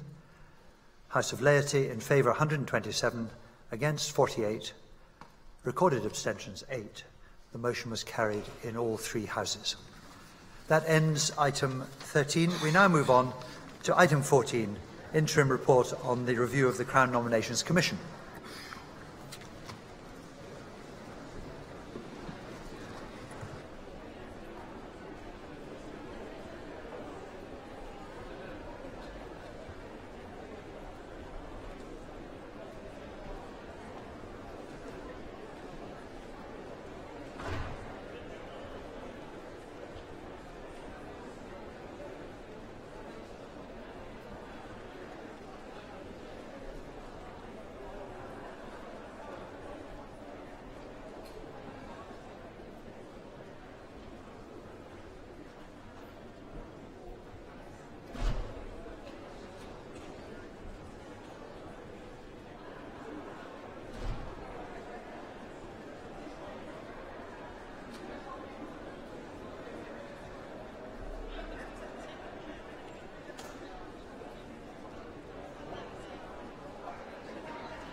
Good afternoon, Synod. We now move to item 14 on the agenda, the interim report of the Crown Nominations Commission. This is a presentation under Standing Orders 107, and you'll need sight of GS Miss 1159. The presentation will be made by Reverend Professor Oliver O'Donovan and Reverend Professor Morena Ludlow, and they will each speak for 10 minutes. After the presentation, there will be time for questions, which I will take then in groups of 3, and the panel will decide the appropriate person who will answer the questions. I now invite Reverend Professor O'Donovan to begin the presentation.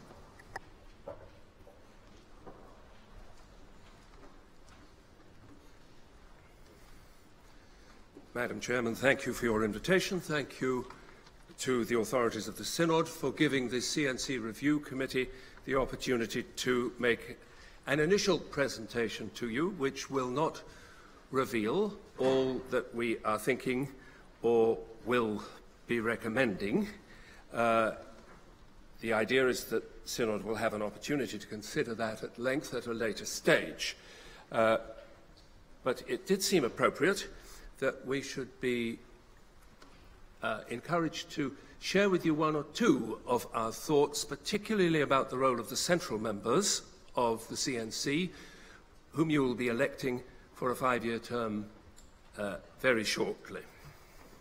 I can introduce, as well as Professor Ludlow, with me, I have Dr. Jennifer Strawbridge and Father Thomas Seville as members of our review committee behind me. The central members, elected for the 5-year period, give continuity and stability to the CNC as a single operation. For as well as working on each vacancy as it arises, they meet with the archbishops from time to time to discuss matters of process and of wider context. And they're involved in large expenditures of time. In the course of our review, we've met all the outgoing central members and have been very impressed, both by the importance of the role they have filled and by the quality of the service that they have devoted to it. Synod has been well served. But because the role is so demanding, it seemed appropriate to share a few thoughts about what is needed in the role, and to remind you, if I may, that the way you approach elections to the CNC will have a deep effect on the viability of the CNC over a fairly long period, and will strengthen or possibly weaken public confidence in its operations.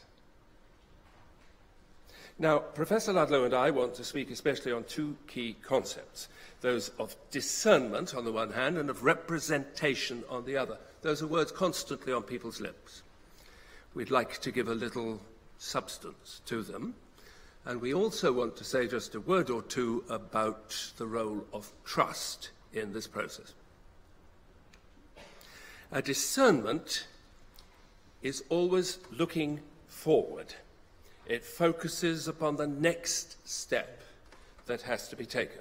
And that is what makes a discernment different from backward-looking reflections and judgments. Of course, one cannot look forward without looking backward first. To discern a path for the future, we must know the path by which we've come. But then the focus has to shift away from what has happened, away from what is the case, to what is to happen and what will be the case. The CNC is not appointed to decide which of the candidates set before it has been the best archdeacon or the best parish priest. It's there to discover which of those candidates will be the right bishop of that diocese for the next so many years.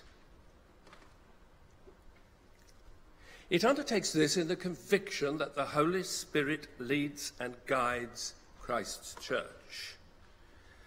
And those who are elected to nominate bishops are charged with following that leading, searching for it and following it as they find it. But to follow God's leading is always to go somewhere new, not just to apply familiar formulas. Now, of course, nobody can detect God's leading who hasn't first learned to recognize God's work. Yet God is the Lord of the future. He calls into existence things that do not exist, as St. Paul very memorably says it, which is to say, he makes bishops out of those who have not been bishops.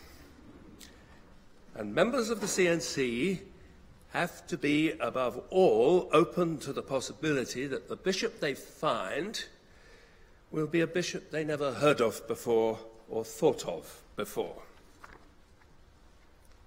They make this discernment not as a private matter alone, but among 14 voting members, supported by the two secretaries, who have a common faith in the working of God, but bring different angles of vision and different concerns to it. And together they must undertake this journey of exploration, and no one of them can know the end of that journey from the beginning. And when members arrive at a CNC with their minds already made up, their preferred bishop already selected and in their pocket, as it were, then the whole process becomes subverted and becomes very difficult indeed. So electing members of the CNC requires one to be taking a different approach from electing to a variety of other tasks that the Synod may commonly ask its members to perform for it. There are tasks that require tough negotiators. There are tasks that require an ability to argue, to push hard on questions of principle. This task requires something different. It is not a role for the hammer and tongs. It requires an imagination that picks up well and quickly on other people's meanings, and it requires a patience that doesn't have to have the answer straight away, but can wait on the Holy Spirit to make an unclear picture clearer. And the people whom you ask to do this task must be people who know where they come from and know where they are going and hold their convictions deeply, but also they must be essentially cooperative, good at finding common paths, and good at understanding people. They have to understand the candidates. All the principles in the world won't help them if they don't know what they're looking at when they look at a possible bishop. And they have to be able to understand their fellow members, to understand and cope good-humouredly with approaches to the task that are very different from theirs and may strike them as simply absurd.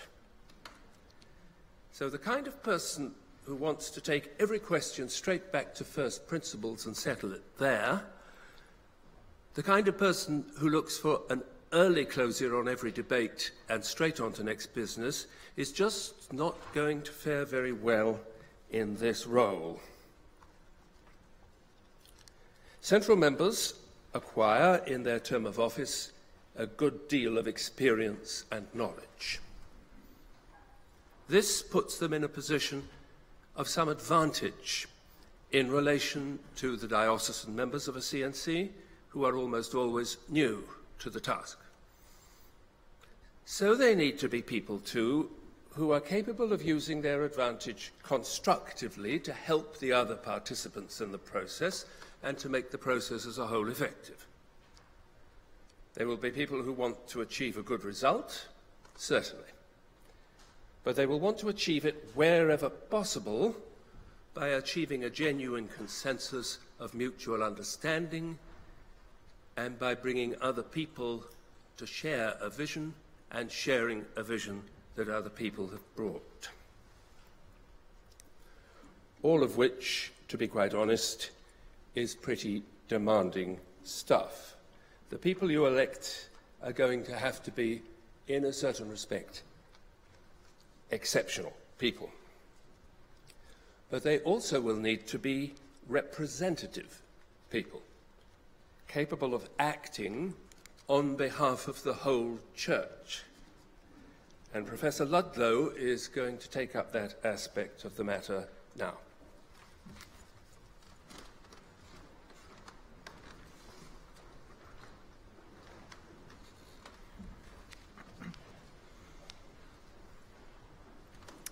Thank you. Professor O'Donovan has just spoken about the task of discerning which candidate is called to be bishop of a particular see. And he's emphasised that that discernment is not a particular or private exercise, but rather a discernment which belongs to the whole church. So it follows that this discernment has to be made by a body, the CNC, which represents the church as a whole. We've been reflecting on what this means. It means that together the elected CNC members should be able to bring the whole life and vision of the church to bear on the process of discernment. They will be able to bring a wide range of experiences and contributions with them, and to be able sympathetically to express the perspectives of others in the church. They will need to be able to engage imaginatively with the needs of the diocese and of the wider church. We do recognise that the diverse approaches and traditions within the life of the Church of England have led to the formation of various organised groups in Synod. If an elected member of the CNC comes from a particular grouping, she is likely to come to the task of discernment from a certain perspective. Her views will have a certain kind of foundation. But all people involved in a process of discernment will start from a particular place. That is part of what it is to be human. The task of the CNC members is to build out from that foundation, opening themselves and their particular perspectives up to the prompting of the Spirit, so that they can work together to discern God's vision for the Church. Your task as Synod members electing the central CNC members is to discern who will be open to such vision. You are not choosing them to represent particular groups as such, but to represent the whole Church, without forgetting the particular traditions and perspectives which have formed them as members of the Church. We have, over the past months, heard moving testimony from several people who voiced the view, with reason we feel, that their concerns were not being represented by the CNC as well as they could be, by which I mean as fully and as imaginatively as they could be. There is a possible reason for this.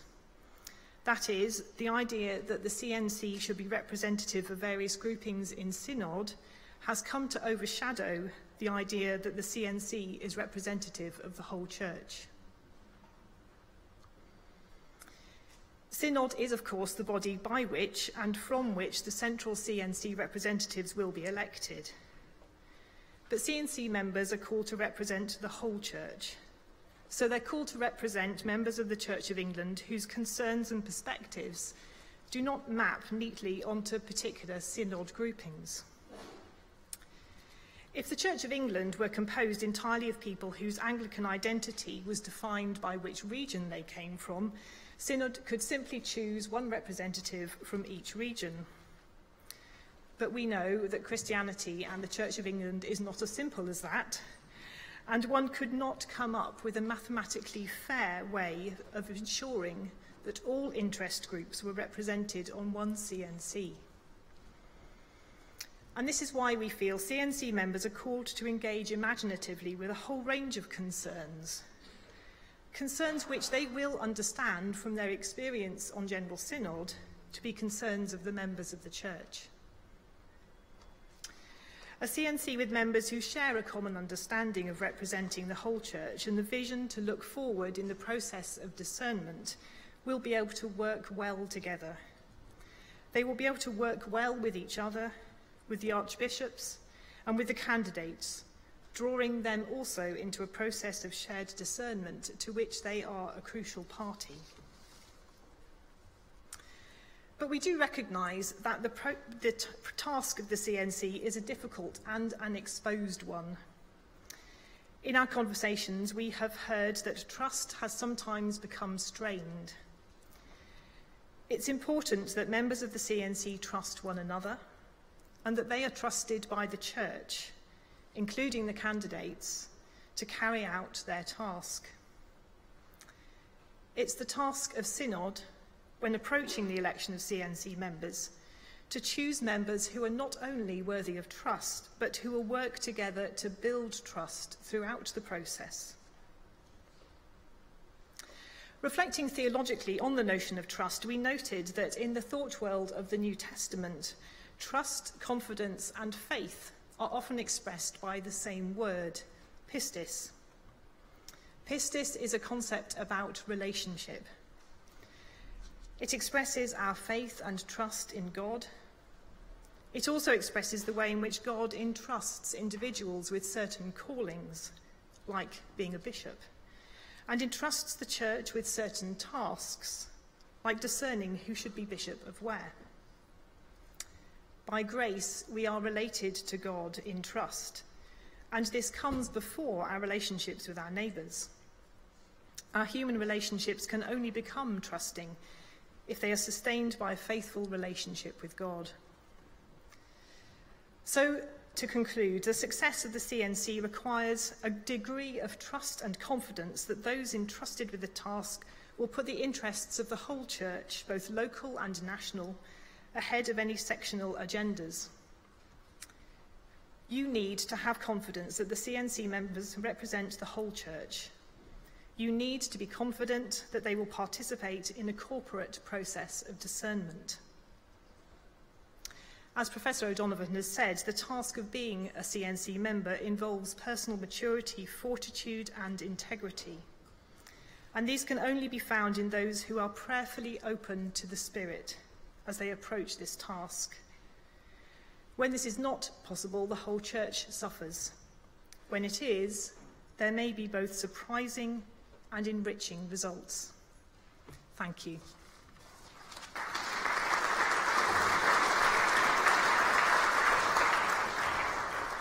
May I thank Professor O'Donovan and Professor Ludlow for their presentation.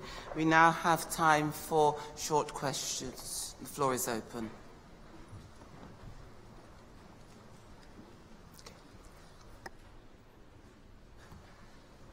We're going to take them in groups of 3, so 1, 2, 3. Thank you very much. Yes.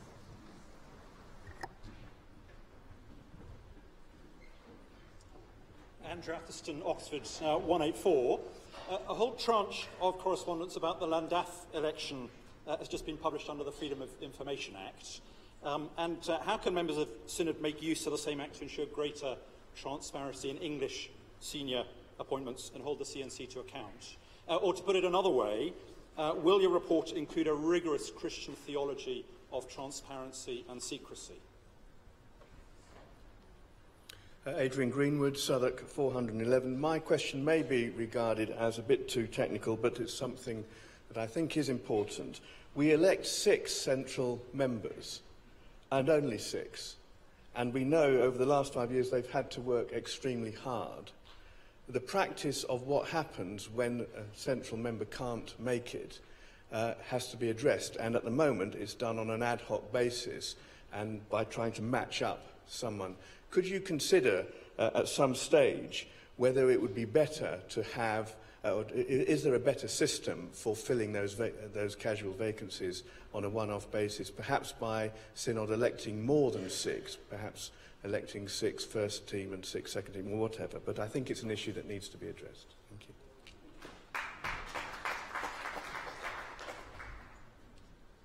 David Banting, Chelmsford 80. The background and context of my question is the sorry, and I believe, and so do all the reps from Chelmsford believe, to be the shameful circumstances in which the recent first choice candidate for Sheffield was left with no option but to withdraw his acceptance. I realise that that is now before the Ombudsman, Sir Philip, and we will wait to hear that conclusion. But that is retrospective. My question is there any occasion or way for concern or protest at CNC's proposal and decision? And if so, how should that be appropriately expressed?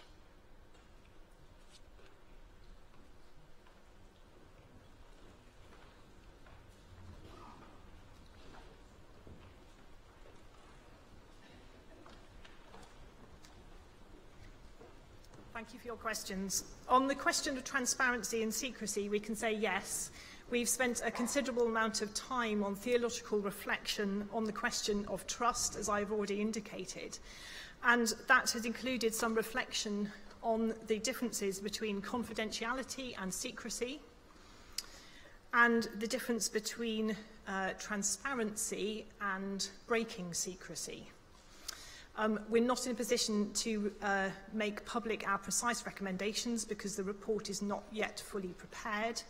But I can assure Synod, yes, we have considered these issues very carefully.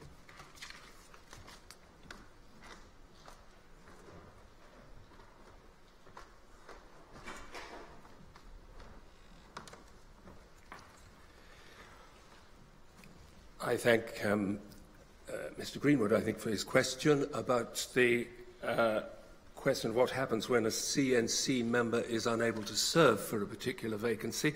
We have indeed given consideration to this problem and will have something to say about it and some suggestions to make. It's also going to be terribly tantalising when we say things like that to you. I'm sorry about it, but you want to know that we've thought about it. We have thought about it.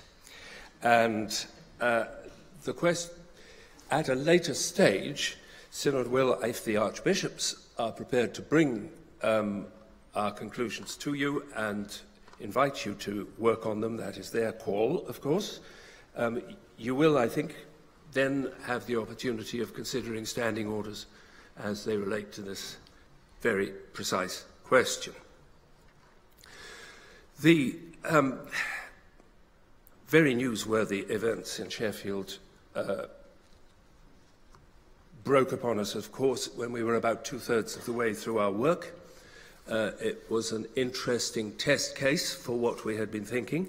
We were not asked to think particularly about the Sheffield case. Sir Philip Moore, as was said, has been doing that, and we wait on what he will say about it. We did, as it happened, hear from the Diocese of Sheffield, not by plan, but by happy circumstance, and so have got some information about it. I think it's not clear to us that the process within the CNC can be impugned as a result of that outcome and what happened. That's all I can say, I think. Sir Philip Moore will say properly much more. We are concerned with how the CNC works. There was nothing that we were told that made us feel that the CNC had not worked on this occasion or not done what it should have done, or that the way in which it works had contributed to events which were distressing for many people. So I think Sheffield then ceased to be on our agenda properly because it did not raise that kind of question. Thank you.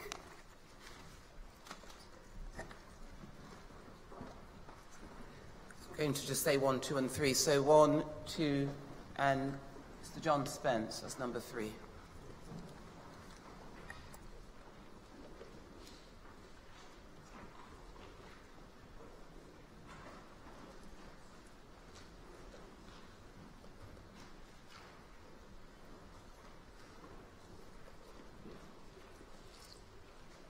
Dave Ashton, 323 Leeds. Having heard of the qualities that are required, as someone who is hoping to put their name forward, I find it would be rather difficult to sell myself in 100 words. Now, you may say I'm out of order with that question, but how can you express what you are in 100 words to what we've been asked to look for when it comes to the voting?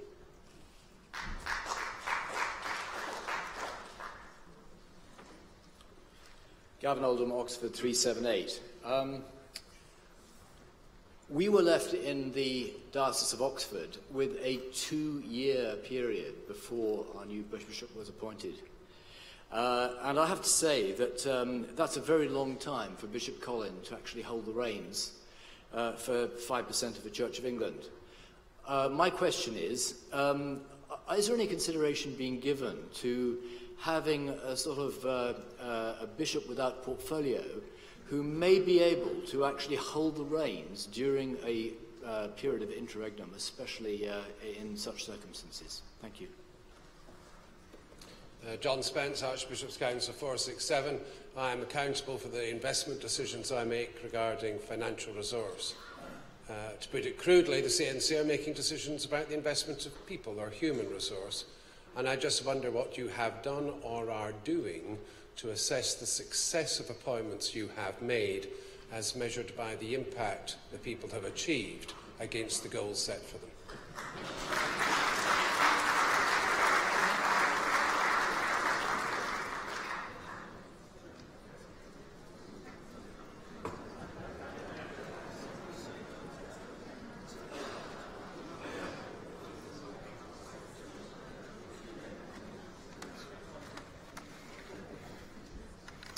Thank you again, Synod, for your questions. Specifically, I want to address the question of how to express what one is in 100 words. I think one of the things we're saying is that we are not asking for lists of personal qualities. We are asking for people who are open up to the prompting of the Spirit. We are wanting people who are able to express an openness to working with one another and to represent the whole church as fully as and imaginatively as they can. And that's not going to be the same as a list of bullet points on a CV. And of course, it's for General Synod to determine exactly how the process of election works and how people express their candidacy. But I would want to put my focus on those 2 points. It's openness to God's Spirit in a process of working together in a corporate process of discernment.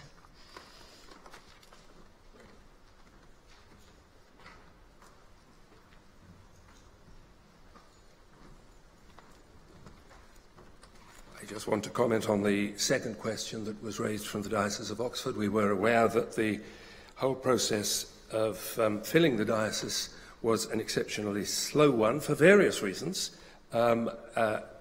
which we tried to inform ourselves about.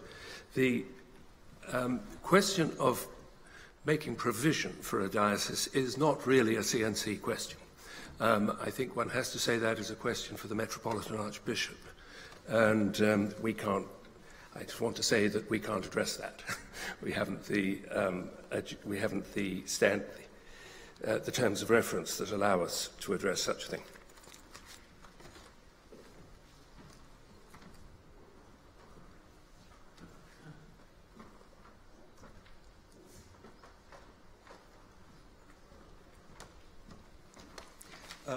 The task of the group was to look at the workings of the CNC and not its end results. And of course, it's a nomination committee.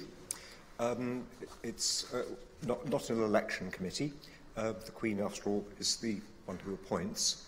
And I think I would raise a question, and I'm not in the business world, but I would raise a question whether, when one invests in people, quantitative modes of assessment are always the best ones.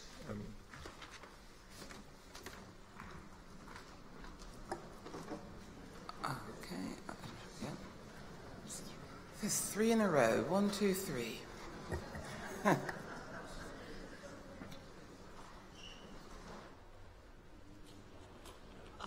Judith Maltby, University TEIs of 452. Has the group given some thought to how to induct members of the CNC?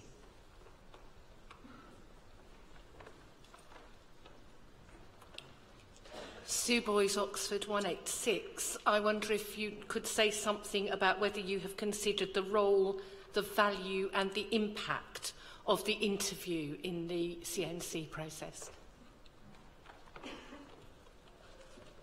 Ozanne, Oxford 379. I want to come back to this question of trust and the issues that we have because of a lack of secrecy, because of a lack of openness, that there is a trust issue, which is why people want their man around the table. And I want to reflect on some of the conversations we had yesterday when we were looking at how we managed to get young people or minority ethnic voices on place, which aren't necessarily that man from or woman from that group. So my question is, have you considered appointing members so that they can bring a voice?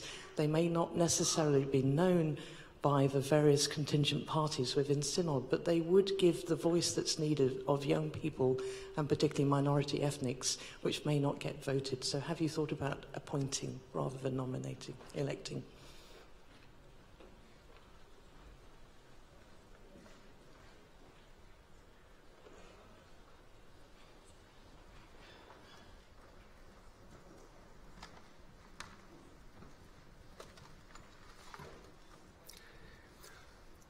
I thank all 3 questioners. We have thought quite a bit about the interview process. We have been made aware both of the way in which it's added a new dimension to the appointment of bishops, that those who have served over a long time have come really to appreciate. Also, that it is not always easy for those who are being interviewed, and can be very difficult indeed. So we have tried to take the measure of both those things, and I think perhaps I'm not giving too much away about what we may think if I say that we would not, as a group, wish to see the decision to interview potential diocesan bishops gone back on. But we think there is work to be done as to how this process can be made simply more effective and more satisfying for all those involved in it. And more detailed thoughts on that you will read at a due time. Dr. Maltby, thank for a question about induction. It's very nice just to take this occasion to thank Dr. Maltby as representative of a number of members of this body who came along to share their wisdom with us and to help us. Without them, we would not have begun. And so thank you, Dr. Maltby, and all others who came to see us. Yes, indeed, we have considered a good deal about induction. It's a matter of which we think is quite critical to making the CNC, when it meets under tight time constraints in a vacancy, get up and going with a sense that everybody knows the direction they're going from the beginning, and not waste any of the precious time that it has at its disposal. So, exploring ways in which preparation can be undertaken previous to the meeting of the CNC, but also even previous to vacancies by vacant CNC committees, has been part of our reflections. And with that trailer, I think I should leave it and ask Dr. Ludlow to say something on the third question.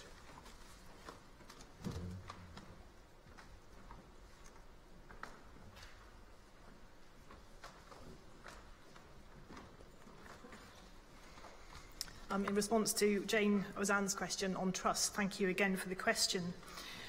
It's not the role of our committee to appoint members of the Central CNC. It's Synod's role to appoint those members.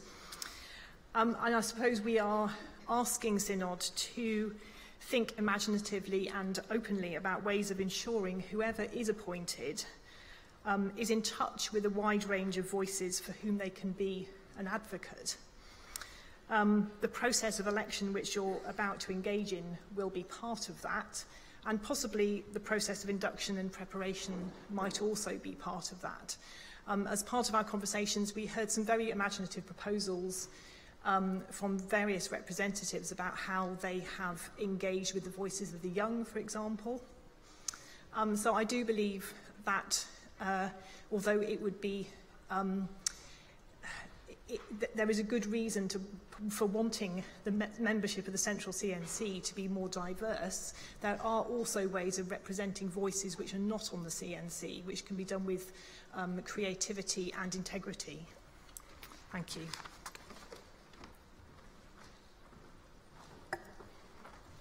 Synod, there is... I was just about to say that we're going to draw stumps at this point because we are slightly over time. And I think it would be good to just once again thank Professor O'Donovan and Professor Ludlow and say that this item is now concluded.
Members of Synod, before we come to the next item, I've been asked if Angus Goudie, Jack Shelley or Mike Laws are in the chamber, or anyone else who is a licensed GP, if they could present themselves at the information desk as soon as possible. Thank you. Dr.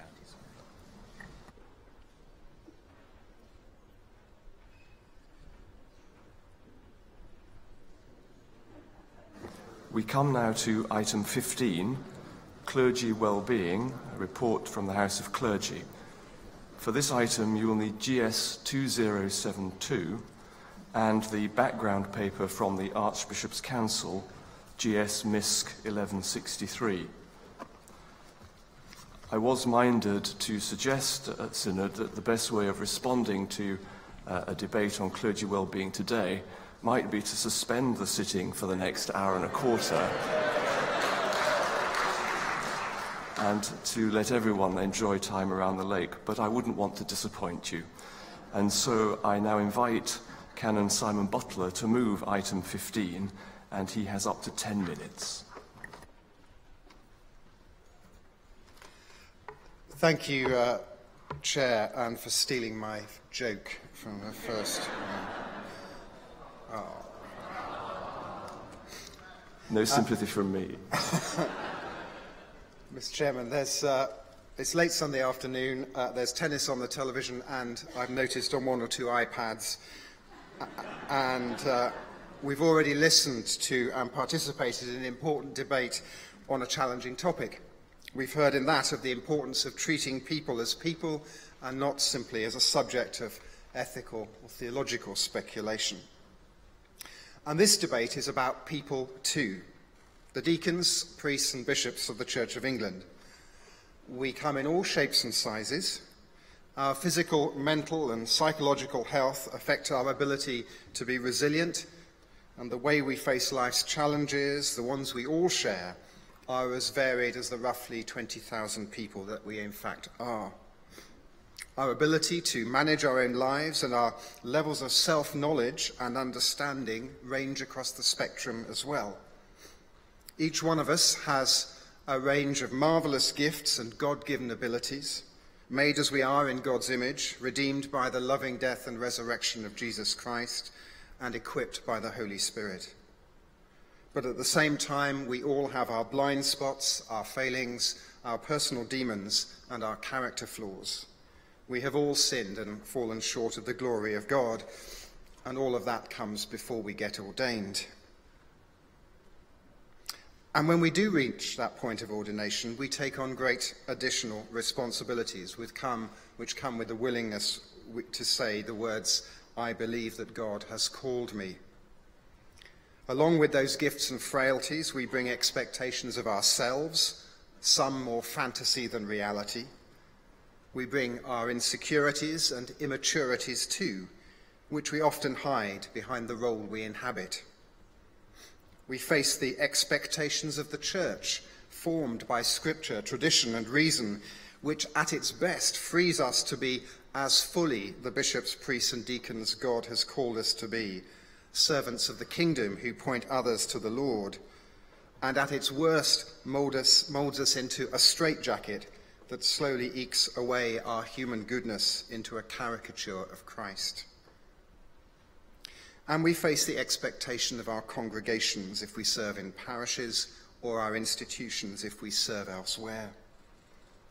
Some of those expectations are a wonderful gift, reminding us that we're privileged to share in the lives of those we serve and to bring a glimmer of grace to their lives as vessels of the Spirit. And some of them are poisonous, setting us on pedestals only to rejoice in knocking us off again, treating us as amateurs in a world of professionals, expecting a perfection in us that hides great hypocrisy in others. So this piece of work the House of Clergy invites us to begin today is to recognise the complexity of the role to which clergy are called and the intricate density of the web of relationships to negotiate that make the role both fulfilling and demanding. It is not, as I said to the House of Laity last night, special pleading, but a recognition that everyone in the Church wants the church to thrive, and that as long as God calls men and women to be bishops, priests and deacons in the Church of England, those called are helped to help themselves, properly supported by the people around them, in local churches and in dioceses, and in all this in a way that offers consistency and quality across a national church of great variety and breadth. It is to ask the question, what should we expect of one another, that the church's ordained ministers should be happy, fulfilled, and effective in their vocation. Well-being is not a modern concept. How shall we live well has been a question that philosophers since Aristotle have pondered. Previous generations may have come to certain conclusions, but as stewards of the 21st century Church of England, we have a duty of care to those who minister in our age. And GS 2072 makes a stab at trying to scope out the landscape of what that duty of care looks like right now. It doesn't duck the tough love that every ordained minister needs to face up to, along with all of the baptized, that we have to take responsibility for our own well-being. The House of Clergy doesn't believe that we should infantilize the clergy in a culture of dependency, with Mother Church as a rather over-indulgent parent who never lets their child grow up and then can easily be blamed for all our woes. Instead, we invite the whole church to begin a process of imagining what a healthy church looks like for the well-being of its ministers and the role each of us play in that, be we ordained, a member of a local church or PCC, a diocesan or national officer, an archdeacon, a bishop, a member of the Archbishop's Council. And after some debate and consideration, the House has settled on the concept of covenant to express this process, building on the useful but not identical comparison with the Armed Forces Covenant. The House of Clergy have already seen a version of the document which now comes to you in this form. And today, along with, I hope, with some useful contributions from the House of Clergy, I'm particularly looking forward to hearing from members of the other two houses of this synod. The House of Bishops is, of course, also made up of the same treasure in jars of clay as the House of Clergy. And having seen bishops working up close for a while now, I hope we can hear from the bishops about their own well-being. If Juvenal famously said, quis custodiet ipsos custodes, we might ask the House of Bishops, who watches out for the watchmen and women? Who watches out for you, brothers and sisters? What do you need in terms of well-being? And bishops have a particular duty to model care to others, but the question might be fairly asked as to how bishops are seen to receive care from the church, how they are seen to live well. And it will be a gift to this synod and this process to hear something from you about that. We often expect far too much of you, much of it you willingly embrace, and sometimes I wonder how you do what you do. So we need to know how we can support you, as well as ask you for insight and vulnerability in that. But most of all, I'm looking forward to hearing contributions from the House of Laity, who bring a vast range of professional, human, lived experience from a whole range of backgrounds. Some of the laity have professional experience of working in fields of well-being, medical, psychological, and otherwise. Other members of the House will have listened to, cared for, and supported many clergy in times of joy and struggle, faith and doubt. I imagine every member of the House will have seen clergy at their best and their worst, and will have observations to share about what the local church can do to support and strengthen local ministry, and stories of what could be better. A particular interest of mine in this process is to find ways of encouraging the local church and PCCs to support the well-being of their clergy. And this is an occasion for us to listen to that grassroots experience. Sisters and brothers, my sense is that this is a good time to be asking these questions and to work towards some form of benchmarking for covenant for clergy well-being. Finally, it's worth mentioning that this report talks of an act of synod, which is a mechanism open to this synod to make a significant statement on a matter. Standing Order 40A says that an Act of Synod gives formal publication to the same as the embodiment of the will or opinion of the Church of England as expressed by the whole body of the Synod.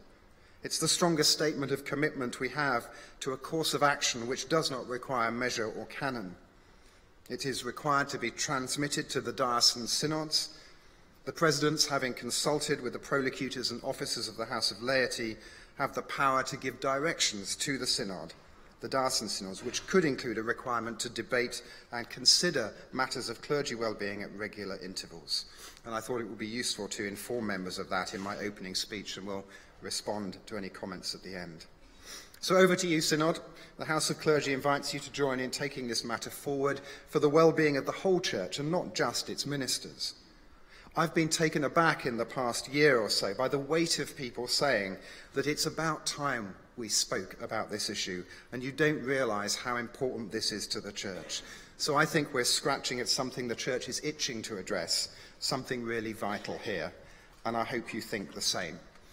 I move the motion standing in my name.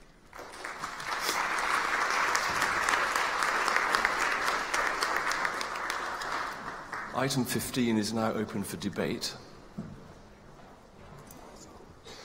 I call Dr. Yvonne Warren, followed by Canon Thomas Woodhouse.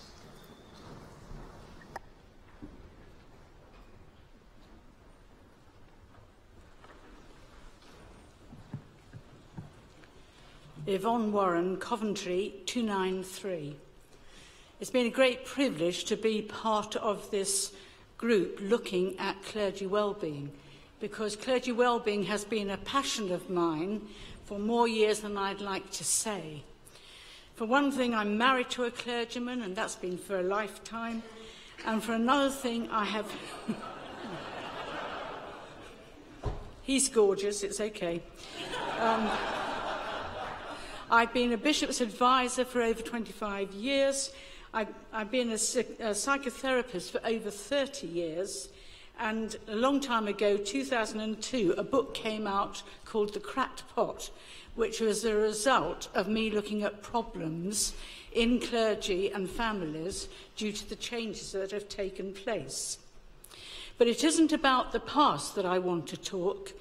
I continue to have a passion for clergy wellbeing and their families, and there are many concerns which have made me feel so passionate. One of the main things is the fewer clergy that there are, and all to do with money and all the rest of it.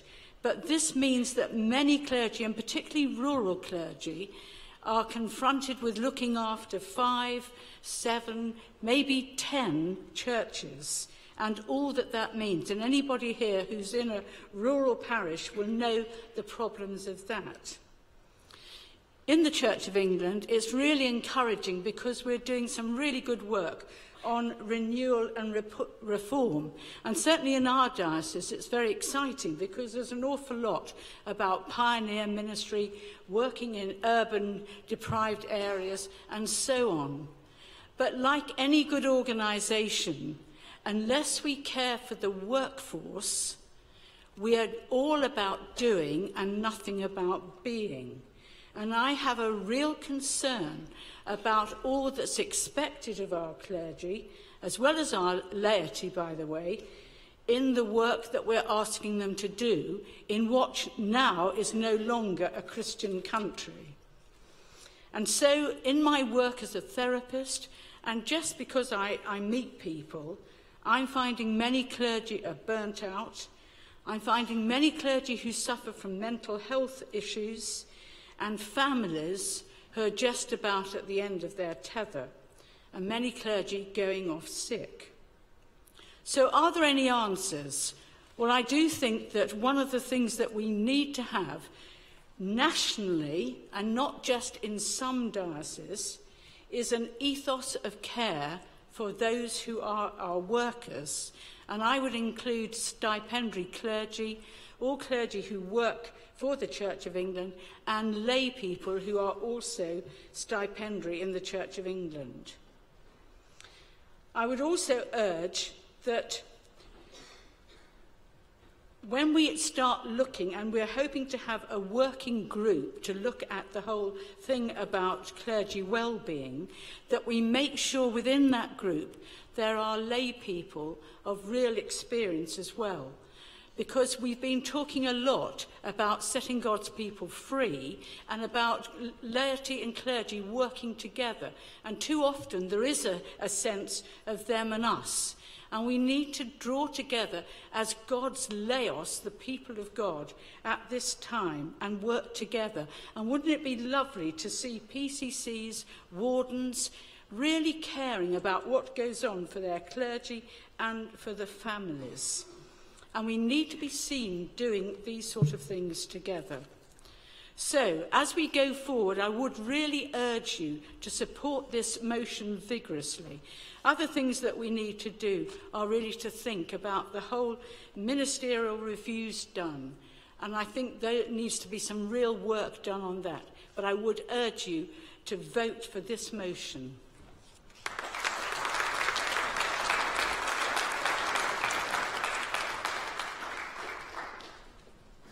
After Canon Woodhouse for a maiden speech, Canon Swire. Thomas Woodhouse, Salisbury 214. I'm chair of the House of Clergy in Salisbury. I too am married to a layperson, and I think she would agree that it feels like a lifetime. Thank you to those who have worked to bring this paper to Synod, and to the Secretary-General for the background paper. I was Vicar of Royal Wootton Bassett between 2005 and 2014, and in that town witnessed the repatriations that became such a regular part of our national life between 2007 and 2011. Towards the end of that town-wide ministry, people were talking about the military covenant in ways that they hadn't before. Events in the media caught people's attention and increased awareness. People were made to think more deeply about their relationship with the armed forces. A story was lived out, a story of support and encouragement. The story associated with this motion is also one of support and encouragement. It is also of the importance of clergy developing strategies and patterns of good practice, developing partnerships across the whole worshipping community to ensure well-being. It's about telling stories and garnering support. Going forward, I want to encourage the working party, if established, to remember to continue to consult with partners, and I would urge them to include the Anglican Pastoral Care Network, and also to use the diocesan councillors, women and men, who make such a valuable contribution to clergy in their needs and will bring valuable insights and, I think, in the best sense of the word, tell stories. The military covenant became a focus of good practice when it was talked about, when it was realised it could be a shared responsibility. We were most definitely not all members of the armed forces. However, we were caught up in their needs. There are people who allow themselves to be caught up in our needs when we tell the stories. Together, we have a shared responsibility to make the gospel of Jesus Christ known. And as we heard proclaimed earlier this morning, the yoke of responsibility is one that Jesus bears with us. In a synod and set of sessions that has spent time exploring the well-being in different contexts, it is timely that we're also allowing ourselves the focus on clergy well-being. So I invite you and ask you to support this motion, and thank you for hearing it.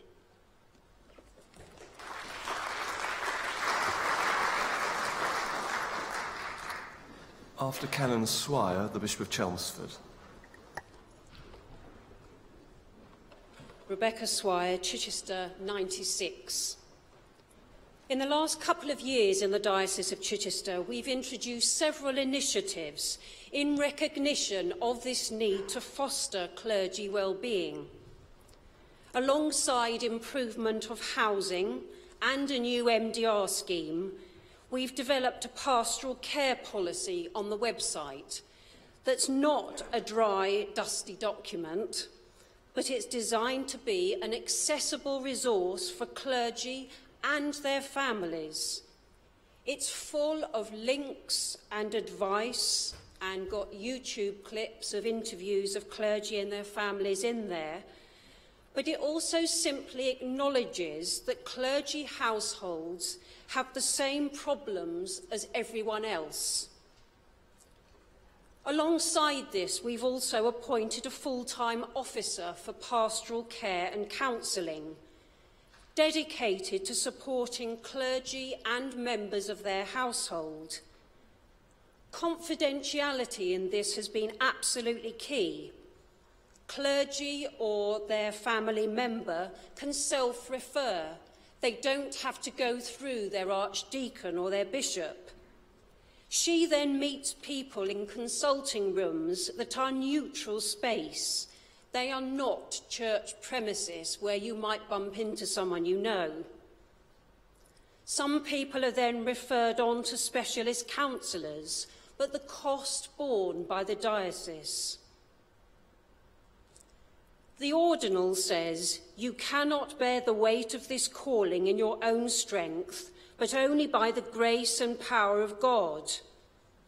Ordained ministry brings the greatest joy, but also sacrifice, guilt, and stress. Our diocesan initiatives are very much still a work in progress, and we're listening to see how things develop. But supporting and enabling the well-being of clergy is part of being the household of faith together. I wholeheartedly support this motion.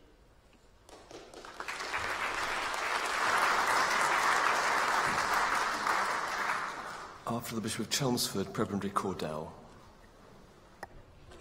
Stephen Cottrell, Bishop of Chelmsford, number 11. Thank you for calling me, and I do want to thank Canon Butler and others for bringing this forward, and I certainly support the direction of travel and the ideas being explored there, and it'll be very interesting to see where they lead. Certainly in the diocese where I serve, we have introduced over the past few years what we call clergy wellbeing days, where we explore a number of issues to do with clergy wellbeing, and I believe they have been very, very well received and well resourced and are slowly beginning to change the culture. But I did want to speak personally also a little bit, as that was invited in Simon's introduction, just to say sometimes how it feels to be a bishop. That sometimes it can be a very heavy weight to carry. And sometimes it can feel like you are carrying it on your own. And although you know, we are brothers and sisters to each other in the House of Bishops, we don't see each other very much. And it can sometimes be a lonely role. And I really want to thank Simon for including that element in this report. And if we take this forward, I hope it's something that we in the House of Bishops will give time to. I think I also want to say something about the role of the bishop as a pastor. When I go into schools, which I do a lot and I love, I usually, and this perhaps references a debate you'll be having tomorrow when I'll be in the House of Lords, I take in all the gear that I wear, because the children really love seeing all the gear.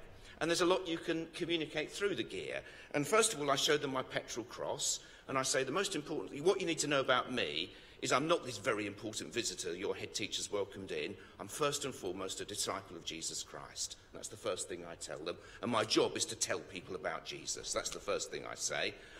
Then I show them my ring. I won't go into the whole rigmarole here. And say, but actually it's a job which carries authority, and any position of authority can be a lonely job at times. And then I show them my pastoral staff. And I say, my job is to be a vicar for the vicars. And I really do take that seriously, as I know my sisters and brothers do. And I suppose I want to say, particularly to Chelmsford clergy here and others, I'm sorry that I don't think I do it very well.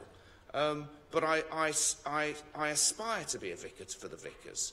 And this is why this paper is so helpful, because it sets us free, us bishops, from feeling guilty that we're not offering the care that we want to offer. Don't think we want to offer it, but we can't sometimes because of the other constraints. That's where this report is so helpful. But of course, I can't resist saying it. The other thing I show them is my hat. I show them my hat, and the children love the hat. And I say to them when I hold up the hat, this hat is supposed to remind you of something. Does it remind you of anything? And various suggestions come out. And then I say to them, actually, of course, the hat is meant to remind you of a flame. When a bishop puts a mitre on his head, he's putting a flame on his head. Because actually, none of this happens without the outpouring and indwelling of the Holy Spirit. And that's where if I have one tiny little, not even a criticism, but an area for development of this paper, it is about the spiritual care of those of us in ministry, lay and ordained, but especially those in positions of responsibility, because fundamentally that is what our ministry is. It's a spiritual ministry, to make Jesus known and to care for one another within the body of Christ. But basically this is me just standing up, off the cuff, having not really thought about it, didn't even read the paper till half an hour ago, because there's a lot of other stuff to read. But I want to say, I think this is a really, really important debate, and I think we need to kind of grow up as a church and recognise that we mustn't fantasise about certain people doing this for us, but build a culture of well-being. Build a culture of well-being, what we might call one another care within the body of Christ. And I see this as a really good way of developing that thinking. Thank you very much.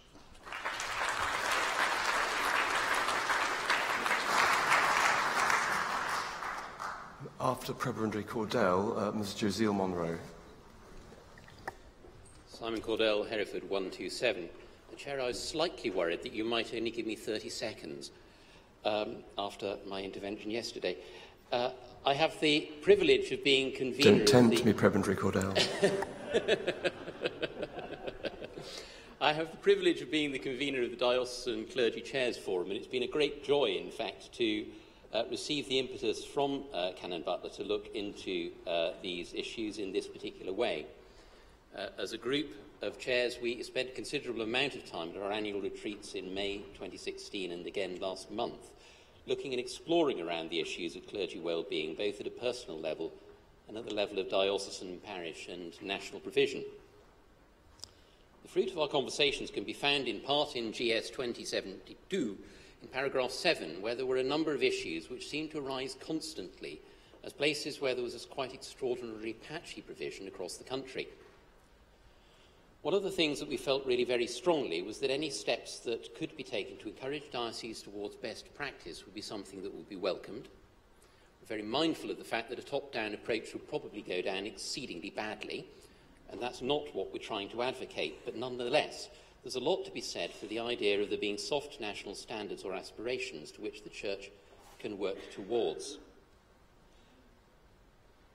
The idea of a clergy covenant is something that's come through the working party discussions, but having circulated around my colleagues, some of whom you've already heard from, and colleagues, they fed back to me that endorsing the idea is a very good one, both affirmative and indeed properly challenging, as clergy are also called to be good stewards of the gifts given to them by looking after themselves. There are a number of gentle caveats, however, that we would also want to say. One is that it should not be seen as something which ends up as an act of synod, and the Church can then feel that it has done something. It needs to be something that has a very practical outworking across at least the issues that we have raised and that we're reading at the moment. Secondly, we need to be really careful that it's not seen as special pleading for the clergy. I think it's really helpful that the context includes the fact that last set of sessions we had a really serious report about releasing the laity, now being implemented by the Archbishop's Council, and about which the clergy chairs heard at our conference this summer. The two need to go hand in hand. We need to find a way of protecting, enhancing and encouraging one another's vocations. Thirdly, it needs to be seen as something where we are resourcing ourselves. A number of dioceses have got really excellent resources that they're putting forwards in terms of resilience training, and we should be aware that we're not the only profession looking into these. I know for a fact that certainly so are the medical profession, so are the police force, and actually there is great scope for cross-professional training and a sharing of minds that we may find very useful. Fourthly, we found, as we did some research, that there were a number of organisations all doing excellent work, but still quite often doing so in silos. There's a great deal of good work being done by Sheldon, by St Luke's, by Sons and Friends of the Clergy, to name but a few, and a mechanism for getting them all to talk to one another more closely is a part of this project, so that we can ensure that all the resources that we will need for it are put in place. This summer, the clergy chairs were heartened to hear of progress being made in taking these issues forwards, both of the fruit of the Working Party, which national church institutions are already fully aware, and also in the work of Archbishop's Council, Ministry Division, Diocese and others, beginning to address some of the more practical issues that have been raised. Some of this is outlined in GS Mist 1163, for which we thank the Secretary-General, and it will be most helpful that the Synod now gives it more impetus to this work through the medium of this debate. I would like to commend the report to you. I'm one of its signatories, and to tell you at the outset that it does have warm support. Thank you.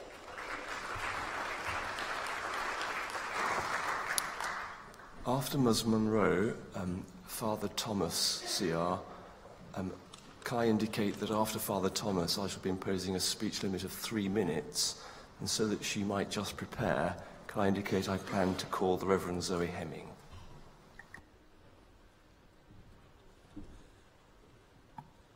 Good afternoon, Synod. My name is Josie Munro, London, Synod number 356. Thank you, Chair, for calling me to speak. I wanted to speak as a lay person who had been involved in the recruitment of parish clergy, both for my own parish and other parishes. I want to speak in support of this report and the background report. It is a very well-written report which covers the most key issues and says what we are going to do about it. I think it is most important to recognise that clergy is a valuable human and spiritual resource which will be increasingly in short supply, and therefore we need to provide as much support to maintain resilience. I want to make 3 points about clergy well-being. Firstly, clergy well-being should start from the interview, selection and discernment process for a role in a parish or elsewhere. Therefore, when we, clergy and lay people, must be better at recruiting clergy, in particular for parishes but elsewhere, ensuring that they have a better fit between the needs of the parish, their own experience, competency and potential, so that we can ensure that they are resilient in a role from the beginning. This will include both prayer and discernment, as well as interviewing, so that we get the right person for the role. And one of the things we have to be aware of is not all clergy posts are the same. The parish clergy are very much on the front line. Secondly, once selected, the clergy, as well as lay people, are likely to find themselves with a long list of things to do as a result of the parish profile and the statement of needs. Where appropriate, there should be resources available to enable the parish and clergy to prioritise what can be done to avoid burnout, both of the clergy and the parishioners. As we know, churches can be places of conflict, as shown in Paul's letters to various churches in the Bible. And we do need, and I know that they do exist, but we need to make them more accessible, available support that can actually address conflict. And that should be able to be called on by both clergy or church wardens or any parish leaders. Thirdly, I understand that there are diocesan councillors and clergy well-being days, but I think also we could have a similar support mechanism as employee assistance, where there's confidential 24-hour telephone line where clergy can call at any time of the day, and it's much more accessible. They don't have to ask anyone, and it can be completely confidential, and then they will be signposted. This can be piloted and funded centrally, as our employee assistance programs elsewhere. I understand this will be costly. However, failure of appointments and burnout of clergy are also costly, both to the individuals involved, their families and parishes. I do so commend the report.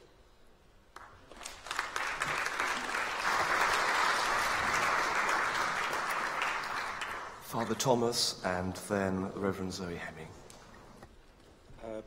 Father Thomas Seville, Religious Communities 446.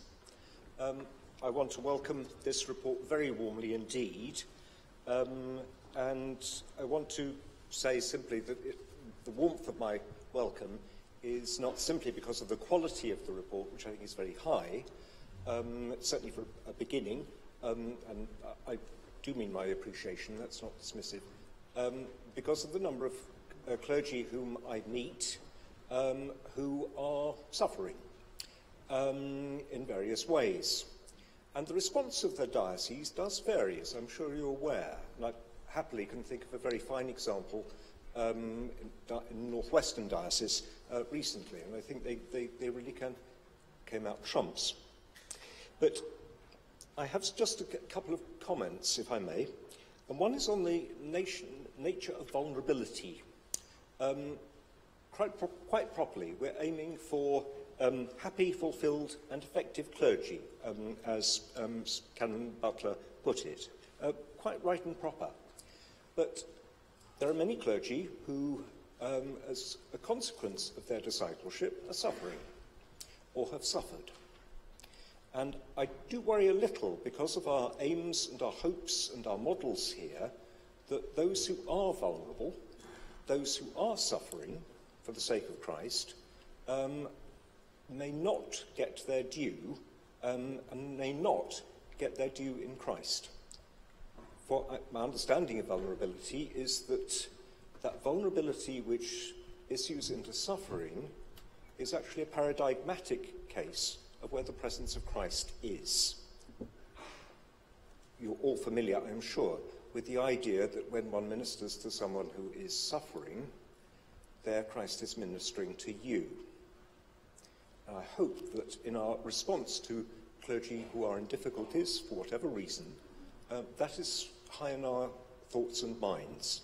Otherwise we will end up being condescending, and we will have images of the priest as the superman, who is usually man, and who is an inappropriate model and encouragement. I think of those people who are isolated, clergy in isolated areas. We've heard that reference to those in looking after 10 parishes in a rural area, but there are also those, as some of us heard yesterday, who minister on estates, and where the idea of numerical growth is not really in expectation, a realistic expectation, and where the Church's commitment needs to be for the long term, and to neglect the criteria used for assessing deployment of clergy, perhaps. Such people who are isolated are not, I think, properly described as disengaged. I do worry about some of the language we're using here. Some clergy may well disengage themselves, but many isolated clergy have not done so because of willfulness or eccentricity. We need to engage with them, yes, but it's our neglect where people come into difficulties as a result of being isolated. The Bishop of Chelmsford referred to the spiritual ministry, and as you might imagine, I think that's rather an important thing, and I hope will receive a greater attention in our future care of clergy. I would suggest that the conduct of worship, worship which is led by either clergy or other people, is actually a very good and important way of pastoral care. It's a very classical statement to make, but the best pastoral care done is by the good worship of the people of God, whether that's daily office or cafe church or whatever. And I do think the role of the liturgy in assisting people, where Christ is, of course, praying through us, we're not praying through him in the first place, is rather a vital part of what makes for clergy well-being. I just would like to hope that our response to many great clergy who have suffered and who are trying to serve should be given due recognition in the language we use of them.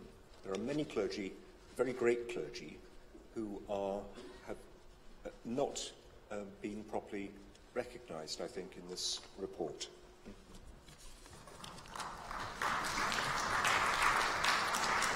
The speech limit is now 3 minutes. After the Reverend Zoe Hemming, the Archbishop of Canterbury. Zoe Hemming, Lichfield 145. I'm one half of a clergy couple, which makes clergy well-being quite a hot topic in our house, and it doesn't yet feel like a lifetime, I can say. Synod, this is one of those Pandora's boxes that we are afraid to open, perhaps, because of what might jump out. We might get an overwhelming problem that we can't ignore or fix. Well, the lid's been loosened, and I want to share something I've learned recently, which might make us feel a bit braver about this stuff. We know we are trying to change the church culture from the vicar does everything, but we are stretched. We need perhaps superhero vicars or bishops to show us the way. Well, they might not wear capes, but disabled people can teach us something here, because we already know we can't do it all. This time last year, I echoed something that Archbishop Justin said. To be human is to be limited. Now, I recently interviewed a number of disabled clergy in my diocese to find out about their ministries and what works well and what works less well for them. Well, these, interestingly, are mostly clergy who have become disabled. So they've gone from being able-bodied to less so. So that could be any of us. So it's worth tuning in to what they're saying. What I learned about this highlights stuff that this paper also highlights, which I was thrilled about, that disabled clergy are not often disabled by their bodies, but by the way we do church and stuff in general. A good example would be I'm not in the least bit disabled in my access to the bar and the important work that we do there of an evening together because there's level access. It isn't disabling at all, and it's rather good for my well-being too. What I learned, though, from someone who I'd like to tell a little bit of her story, I'm going to call her Mary, and she's given me permission. Mary became a paraplegic about 10 years after she was ordained, and contrary to expectation, her ministry hasn't shrunk, it's grown. New pastoral initiatives, lay development, powerful sacramental and prophetic witness to the gorgeous body of Christ, which is most gorgeous when interdependent and working together. Her parish is firmly in covenant with her in making the most of her gifts and talents. I also interviewed others who are a bit afraid of their MDR because they can't keep on faking that they can do all things all the time. Pretending to be strong isn't what priests are called to do. We're invited to live the abundant life rather than just talk about it. We do a bit of a skills audit in our house from time to time. Doesn't sound very romantic, I know. But what it does do is help us to play to our strengths. If I were to do all I used to do in the home, I definitely wouldn't be able to do things like this. None of us can do it all. Synod, we can't afford to not take the lid off this box.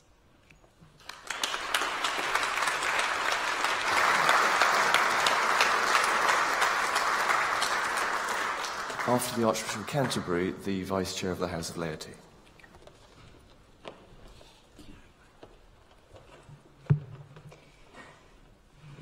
Justin Welby, Canterbury 1.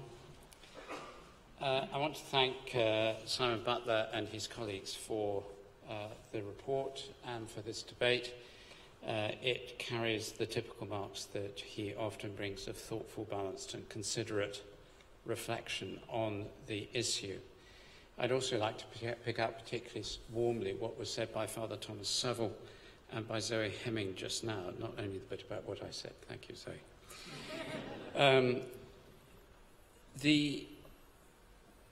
It seems to me that there are different stresses and challenges to clergy well-being, as I think Bishop Stephen was saying, at different points in our ministry.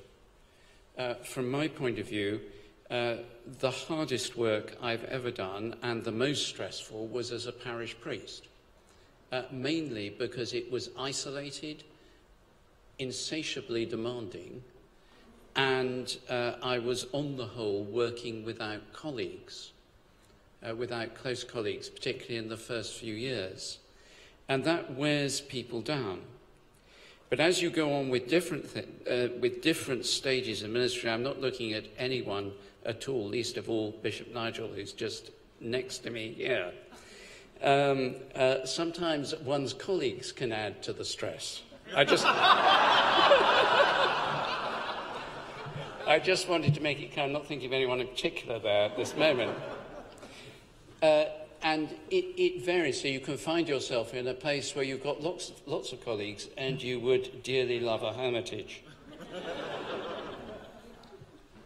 The stresses and problems of well-being, as Simon said, come from our own life, from the state locally in which we find ourselves, from the state nationally. You know, the clergy in Manchester and London recently have had enormous stress, which will have consequences over the next few years as a result of what they've had to go through in dealing with issues of terrorism. And to that, the Church, often out of the best intentions, but not always entirely wisely, adds minefields that line our path and which one is constantly concerned about. The issues around safeguarding, what might come up and people might be accused of, can be a huge worry and concern. The history, you take on a particular parish, a particular chaplaincy, and that there may be a sad history which is a constant threat.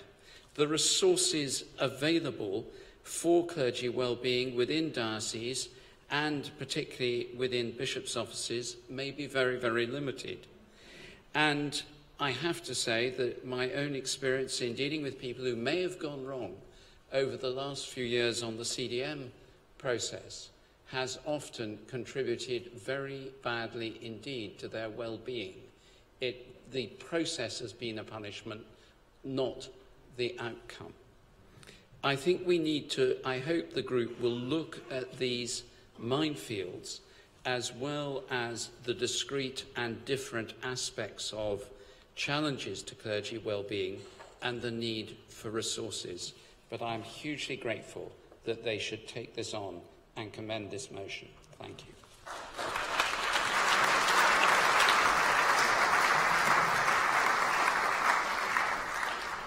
After Canon Paver, Miss Mary Bucknell. Elizabeth Paver, 407 Sheffield. I also wish to strongly support this report and thank those who worked to produce such a timely, informative and forward-thinking report, and also the Archbishop's Council for their comprehensive background paper.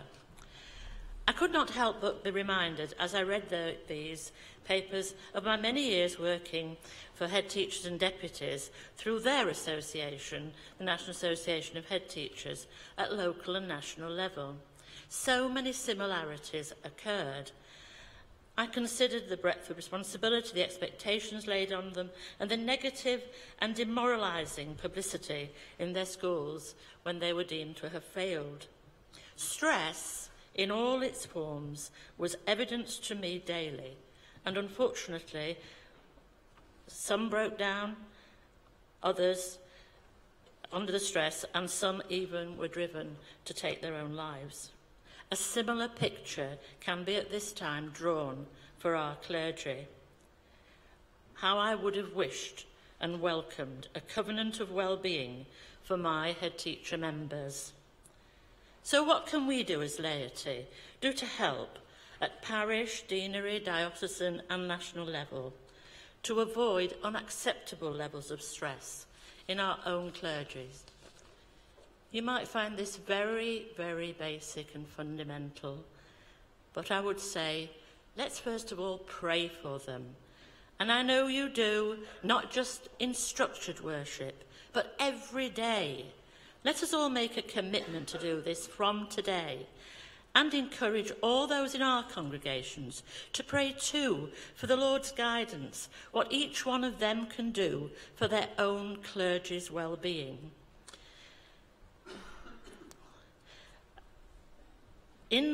We are told in Genesis that God made the world and everything that was in it in 6 days, and it was very good.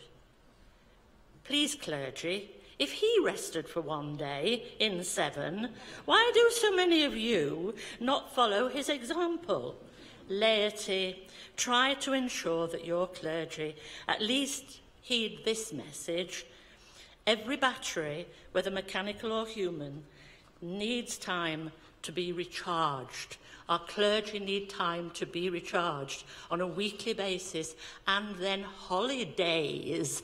So in some places, it's a bad word. If we are to attract new vocations to the priestly ministry, we must ensure that we have all the structures possible to support them. The covenant of clergy well-being is long overdue. Any working party must be truly representative, so please, members, offer your expertise and your talents to the Appointments Committee if and when they're called upon to set up that working party. Synod, I urge you to support this motion. Your part in it is imperative. It's imperative as you go home to your parishes, but to tell them that we're going to do something for the clergy, I know will encourage them. Thank you, Canon Paver. Thank you.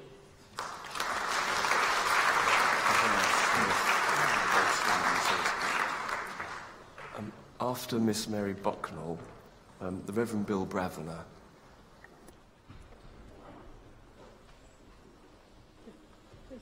Mary Bucknell, Deaf Anglicans Together, 469. Mr. Chairman, may I speak on behalf of deaf clergy, including deaf chaplains among deaf people, and relay some of their views and concerns to you about clergy well-being. In Section 8 of the report on clergy well-being, GS 2072, reference should be made to an additional small group of deaf and disabled clergy. Deaf clergy have particular needs, as they can easily get isolated, working by themselves in the diocese without support from traditional parish structures such as the PCC. I think all clergy can get isolated, but this is a special danger for profoundly deaf people, as they cannot hear, Conversation without communication support. Isolation can lead to depression and mental health issues if it is unaddressed. It can be truly terrible. Deaf clergy sometimes find it hard to ask for help due to their fear of not being able to communicate, and often struggle on alone as deafness is invisible. They need more support and more time as they rely heavily on sign language interpreters, lip speakers and note takers. Deaf clergy also have greater difficulty accessing welfare support networks, as they cannot easily pick up the phone and talk. FaceTime helps, but it's not the same. They have to travel further afield to find a counsellor or spiritual director who can sign or with whom they can communicate easily. There is a support group, Deaf Ecumenical Clergy UK, which was set up in 2000. This is pan-denominational. This group meets for a few days, once a year, due to distance and time constraints, but not all deaf clergy have been able to attend with the support of their respective dioceses. Other disabled clergy also have issues specific to their disability. I therefore welcome and support the proposal for a covenant for clergy well-being. I would also like to call for a deaf disabled representative to be appointed to the working group to bring the needs and concerns of deaf and disabled clergy to the attention of the wider church, and to ensure that they are not forgotten or ignored. It is a question of justice and fairness for all. Thank you.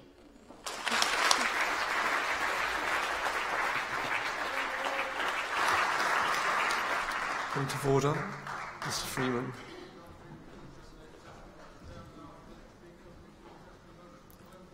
I think I'd like to try to hear just a few more speeches, but I may be looking in your direction a little later. Thank you. After the Reverend Bill Bravner, I'd like to hear from Dr. Simon Clift, please. Bill Bravner, Durham 104. Thank you, Chair, for calling me to speak. Flourishing as a human being is a good thing. The glory of God is a human being fully alive, as St. Irenaeus said. Or maybe didn't, but if he didn't, he should have done. Any good organisation knows that it gets the best out of itself, and it is the best it can be, only when its people are flourishing. And the Church is no different.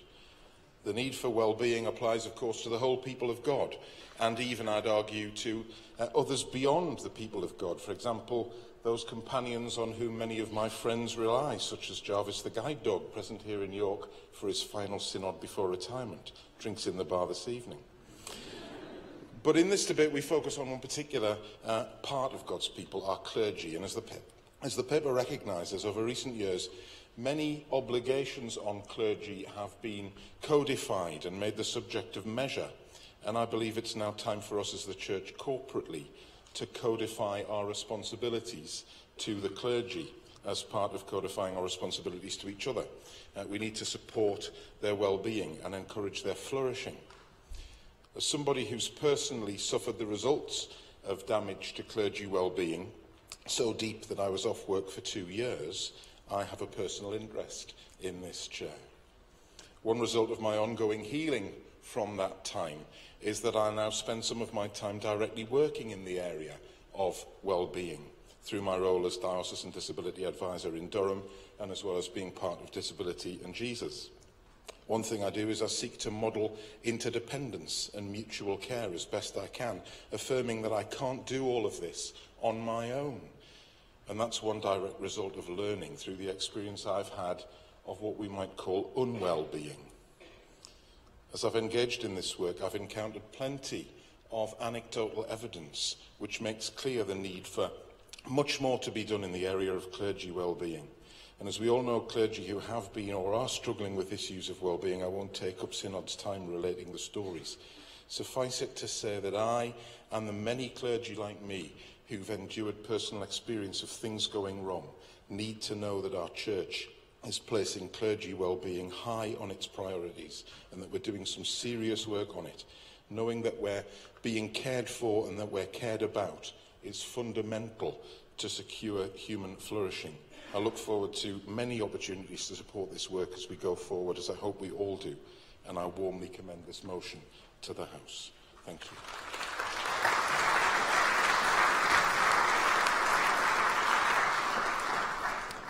After Dr. Clift, Ms. Carol Wolstenholme. Simon Clift, Winchester 424. As an occupational health specialist, I warmly welcome this report on clergy wellbeing and offer my support to the working group. In my reflections, I've been looking at research on this subject and would draw the Synod's attention to the experiences of ministry surveys, now in its, well, we're just about to start its 4th iteration, and some really important observations that the EMS survey is revealing. The 2015 report, one of the highlights is the vast majority of clergy are both highly engaged in their ministry and do not report substantively high levels of burnout. There's a lot of other research in the UK and in North America that suggests that clergy stress levels are similar to other professions. But I've been reflecting on whether that's sufficient, whether it's sufficient for our clergy to be not more stressed than secular workers. As has been avidly shown in the aftermath of the Manchester Arena bombing, terrorist attack in the shadow of Southwark Cathedral, the Grenfell Tower fire, our bishops, deans and parish priests all need to have that capacity to respond in a crisis, to have the agency to be so present in the moment that they can be God's authoritative, authentic representative to those affected. And I think that puts a special premium on the importance of clergy well-being. Responsibility for clergy well-being has to be shared between the parish priest and the church. That's the PCC, that's the diocese. And whereas it's absolutely right to focus on the individual and their responsibilities, I would encourage us to think about going upstream to consider and seek to address the work-related factors that can sometimes have an impact on the health of clergy. And I do offer my specialist expertise in this area, and several of the speakers, Mary, mentioned particular disabilities and how they can impact on an ability to work. And I find myself mentioning Henri Newlands' book, The Wounded Healer, and the idea to encourage those whose capacity is reduced, perhaps by chronic illness, that they can remain fruitful in their ministry. And so the challenge to me and to the church is to explore all available and sometimes not yet available means to accommodate, to make reasonable adjustments to enable their return into stipendiary ministry. And so, drawing on the limitless resources of heaven, I think the whole church can play its part in promoting the health of our clergy for the sake of the whole church and for the wider society. So I do support this warmly.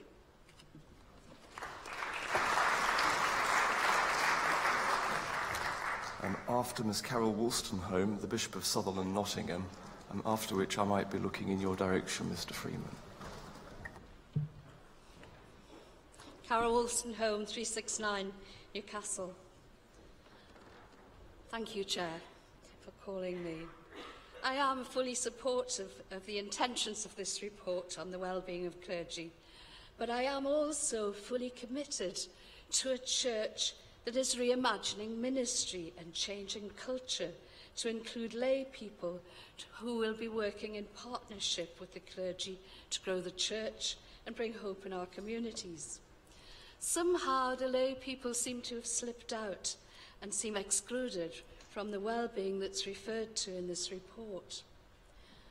What I would like to ask is that if this motion is accepted, that any working group looks at, first of all, the title of the report, It's clergy well-being, to make it more inclusive, perhaps ministry well-being, something like that. But also that in their work, the role of lay people in ministry roles is also included, because they will have similar comparable stresses and strains with their ministry of the church, and that those lay people are incorporated into well-being proposals.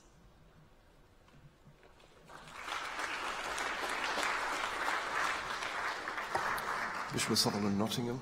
Paul Williams, Sutherland, Nottingham, number 40. I want to strongly support this motion, and grateful to Simon Butler and his team for the work that's gone into it. The issue, I think, as we've already heard, is essential to sustaining the mission and ministry of all God's people, not just clergy and bishops, and particularly for us during an exciting and innovative season of renewal and reform.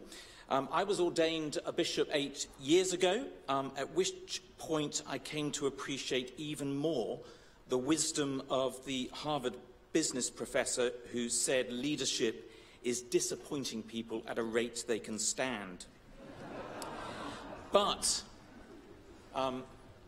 leading well in our missional climate is one in which it really can mean sometimes that clergy and bishops too may find it increasingly difficult to acknowledge their weakness, or to express a sense of vulnerability, or to at least do that early enough in order to gain support and help.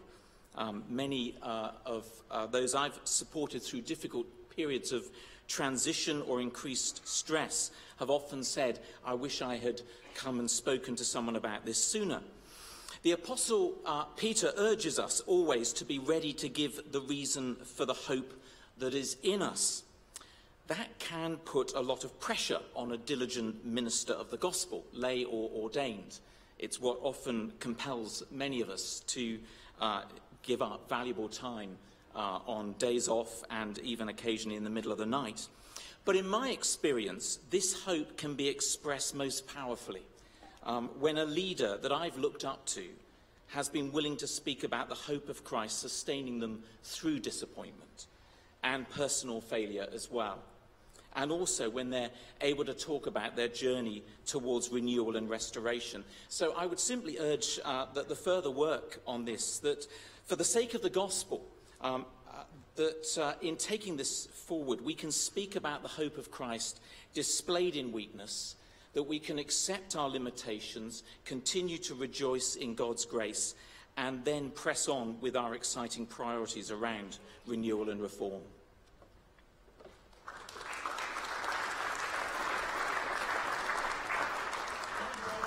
Point of order, Mr. Freeman.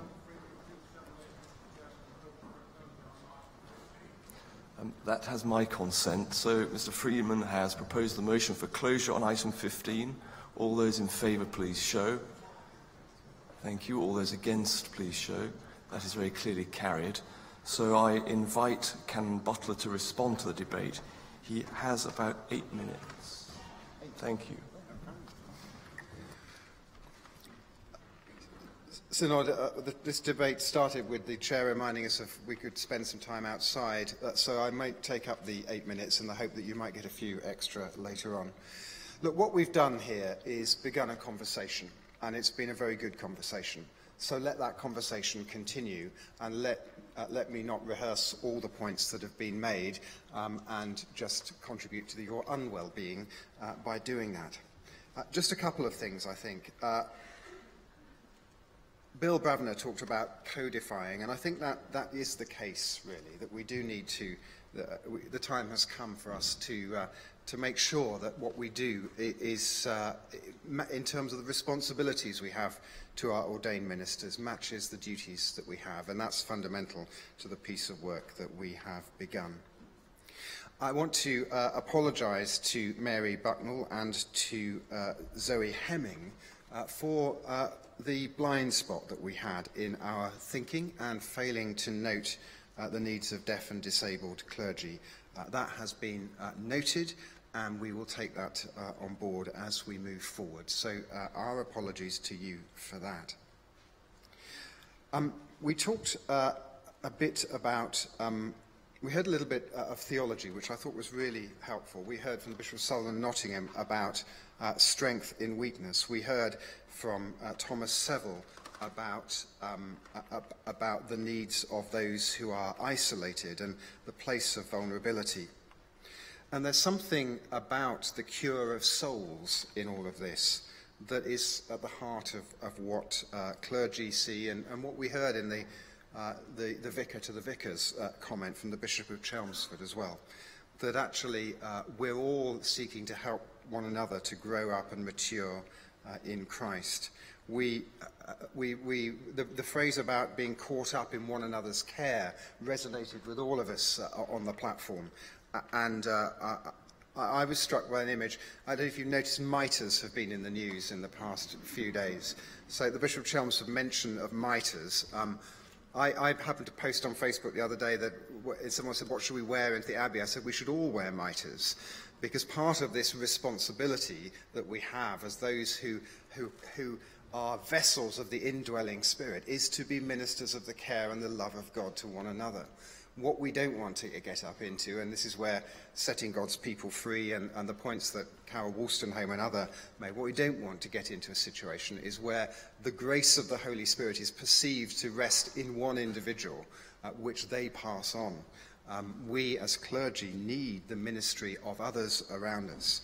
And as a number of people have said through their stories, it's actually in those moments of vulnerability, in those moments of struggle, and the moments when you discover that the love and the grace of Christ to help you keep going doesn't actually come from the institution, as it were, but from your brother and sister Christians who you serve in your congregations, that they are the chief source of hope and support and renewal and love in those moments. It is, as the Bishop of Chelmsford has said, a busy life being a bishop and an archdeacon. And much of what they do, and someone was saying this in a meeting the other night, is reactive. And to be proactive is often a greater challenge. That doesn't excuse the responsibility of dioceses to make sure their clergy are properly cared for. There is a duty of care, of course. But it does mean that we have to find ways of being the church, the body of Christ, in all of this to help one another grow and know all of this for themselves. I was particularly struck by the comment that Thomas Seville made about isolated clergy rather than disengaged. And Thomas, you notice we put that word in inverted commas for that. But I was reminded, I have, not being a great one for statues in my own spiritual devotion, I do have a statue of the Curé d'Ars in my study, who is the patron saint of parish priests. And the Curé d'Ars lived the quintessentially isolated ministry in his life. He was unimportant, unlettered, and yet he became a wise and godly counsellor and confessor to many, many people, and never left the tiny remote village. And there's something about the faithfulness and the vulnerability of that sort of isolation that needs to be honoured. The resilience that must have required, the grace of God, and the centrality of spiritual resourcing is something that comes to my mind as I think of him. So where do we go with this? Well, the House of Clergy Standing Committee are going to meet tomorrow. We will be in conversation with the Appointments Committee, and there will begin 2 years of work on bringing some form of covenant to you. This isn't going to be, as a number of people have amended, a top-down idea, but a process where we can all call one another to account to ensure that we're becoming a more open, a church that is more willing to be vulnerable one with another. I was talking to the Lands Bishop over dinner last night, and he was remarking how open we were as a group of English Anglicans to talking about our feelings and our faith and our relationship with God in Jesus. And he was contrasting that to his own experience in Germany. And it strikes me that we don't start from the low point that we often think we do. We're actually in a place that is in some ways very healthy. There's much to do, there are many gaps, but we are already becoming a church, and I'd say in the last 2 years a synod where people are talking to each other in a healthy and hopeful way. And so let us take that forward, and as we hold this piece of work as a synod for the next couple of years, let's become more a model of that sort of care one for another as we move forward and as we care for one another in our own well-being in the short times that we are together. Thank you very much.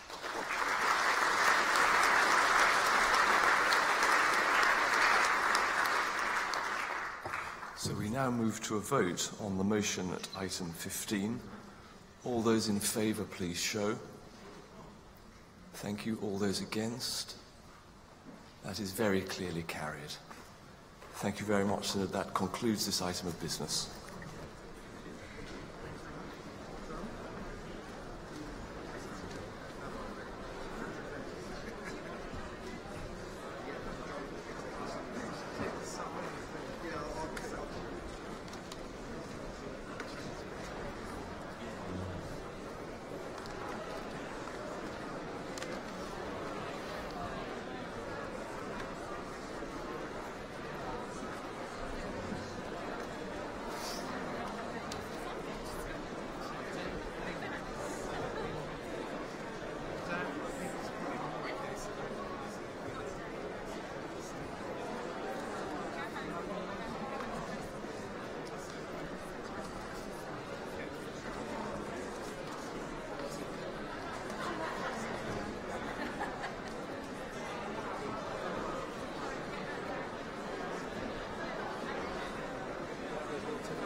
Ladies and gentlemen, good afternoon, good evening. I don't know what time of day it is. Before we begin this next item, somebody's very helpfully handed me a piece of paper. I don't understand what on earth I'm reading out, but that's not the first time in my life. The score from Lords. It says on here, South Africa 119 all out at 5:32. England win by 211 runs. Women's cricket, England beat Australia by 3 runs. I could make it onto the BBC yet. Anyway, now we move to item 16, which is our final item of business for this particular session. This is the school's admissions code. You need GS 2073A and GS 2073B for this particular item. I'm going to invite the Reverend Tiffer Robinson to present his motion, and Tiffer, you have 10 minutes in order to do so. Thank you. Tiffer Robinson, Eds and Ips at 209. School admissions are an emotive subject. I want to start by saying that we have been very fortunate. My wife and my children and I, we moved to first incumbency with preschool children, and timely applications were put into our superb little C.A.V. Academy in Rattlesden. So I'm not bringing this motion to Synod after a personal bad experience. I'm doing it because of the number of clergy and lay people who have told me that it's a huge problem and they would like Synod to see what it can do to address it. Having said that, when I was 6, my family was evacuated from Serbia when my father was working because of the Yugoslav civil war. When we came back, there was no space for me at the local schools in our area of southeast London. After many weeks, a space did open up, but I still remember something of the worry and distress that went with having no school place at an already traumatic period. At the time, there was little understanding of our situation. This is now a situation explicitly addressed in the School Admissions Code, that of civil servants moving back to the UK from abroad. So why am I proposing that we also ask the government to address the situation for other families in tied accommodation, including many of our own vicarage families? When those in tied accommodation have to move from one job or role to another, there are two problems they have not usually faced by others. The first is that they have to move house at the same time. There isn't the flexibility that is open to many to, within reason, commute further for a period. The property usually has to be vacated soon after the role ends. Interestingly, this flexibility is sometimes open to military families. The families stay in one place to ensure continuity of schooling while the service person comes home from wherever they're stationed at weekends. It isn't ideal, but it is open to them in a way that it isn't for others in tied accommodation. And the person with the role moves job, the whole family has to move. A move during schooling always means a late or in-year application for a school place, which often means being placed in a school miles away, or in some cases no place at all for a period. This is simply the situation, and I'm afraid this motion isn't going to fix this. This is a structural problem that there is no way round.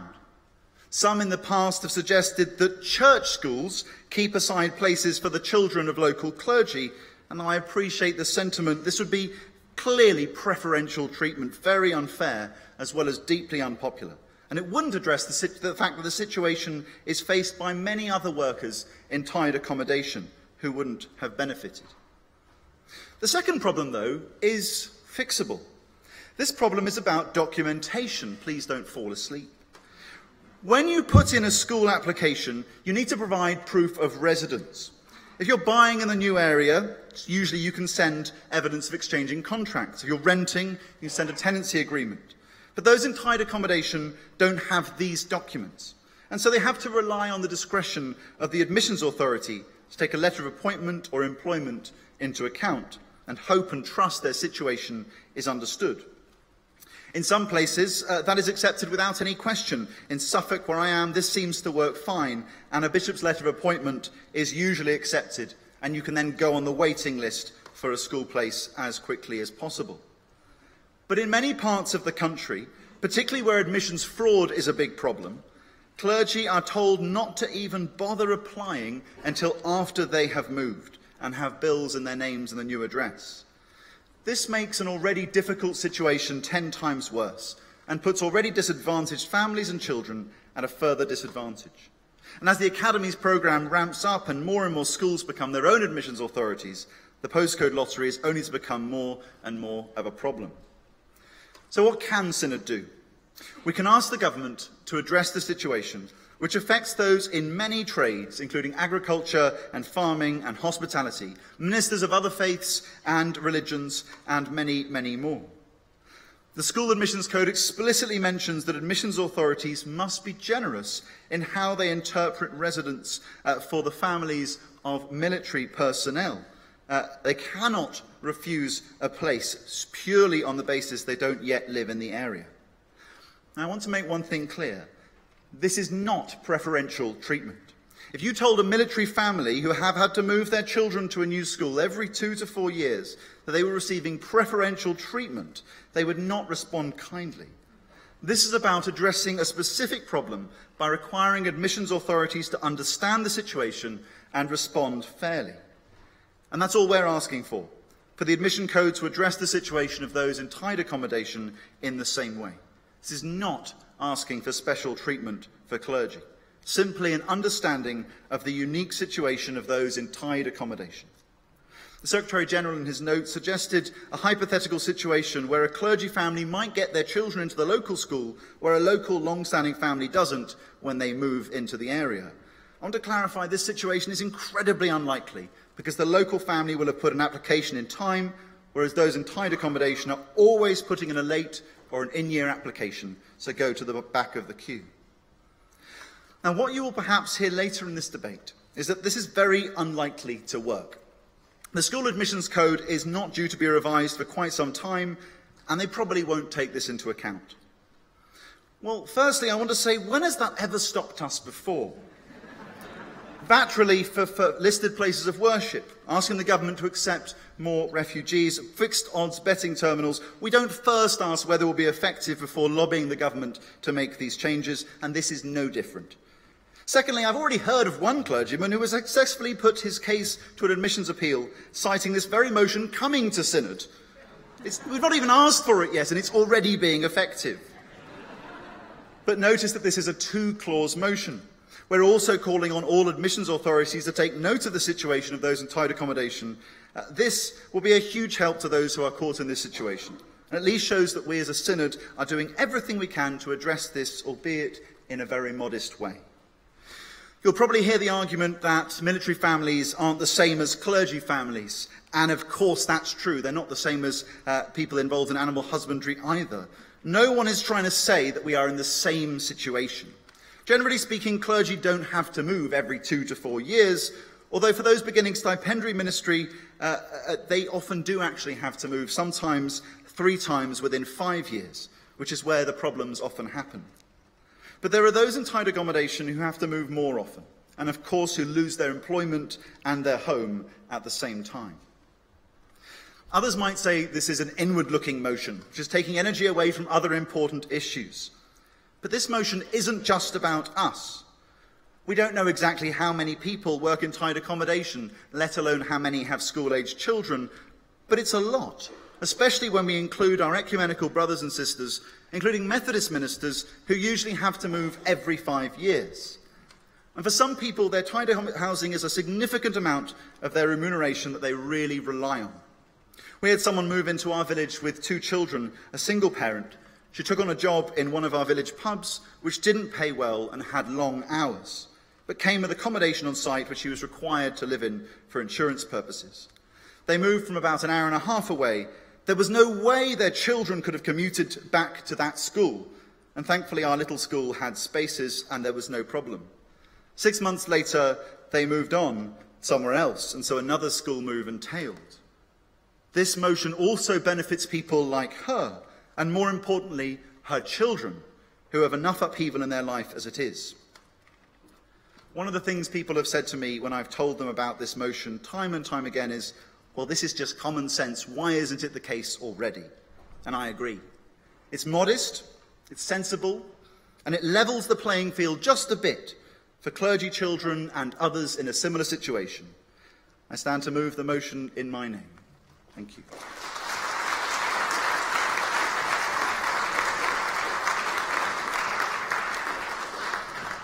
Thank you. This motion is now open for debate.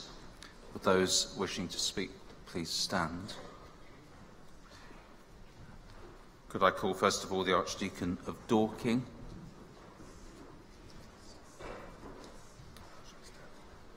If he's standing, to make his maiden speech, followed by Miss Judith Rigby.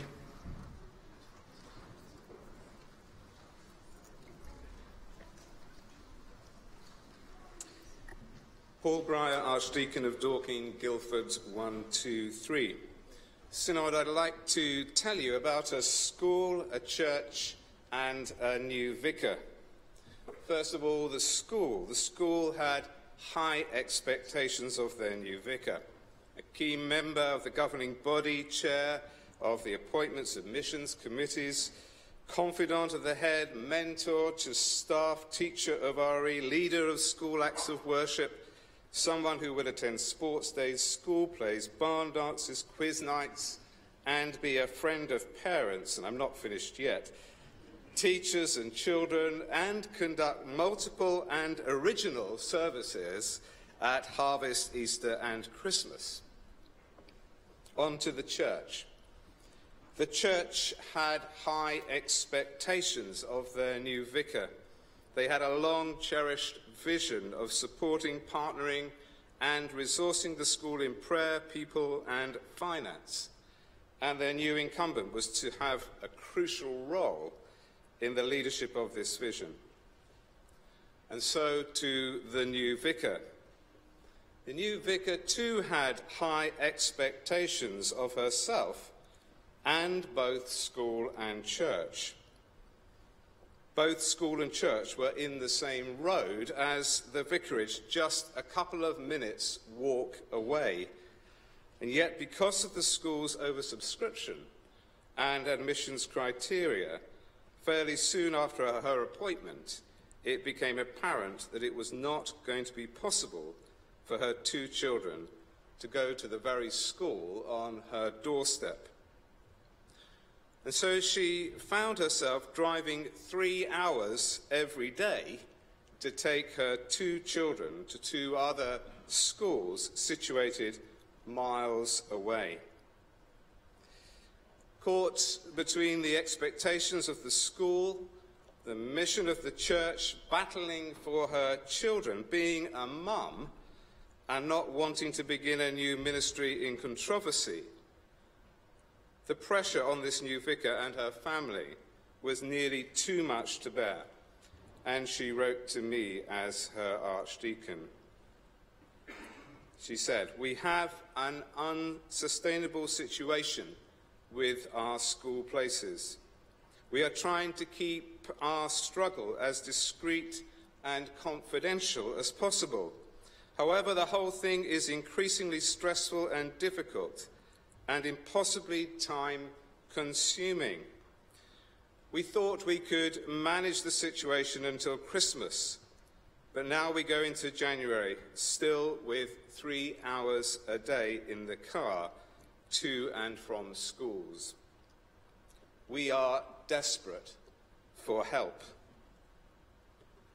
However, taking this situation up within the diocese, as I did, and with other relevant authorities, I hit brick walls with frequent regularity and made little progress.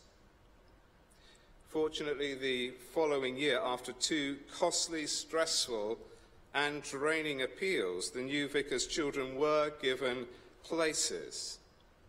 However, I promised her that I would take this matter further, that clergy families facing similar circumstances would not have to experience the trauma that this family went through. So thank you, Tifa, for this opportunity. I welcome the motion before Synod calling for what is, I agree, a modest amendment to the school's admissions code. However, it will be a useful signal that all is not well regarding school admissions for clergy, and it will be a helpful start in addressing such situations, which are by no means rare. Indeed, had the proposal that is before us today been in place several years ago, it would have allowed the school to have admitted my new vicar's children from the very first day of her incumbency, and prevented much heartache and distress in the vicarage, actually also as well as in the church and the school. Synod, I urge you to support this motion.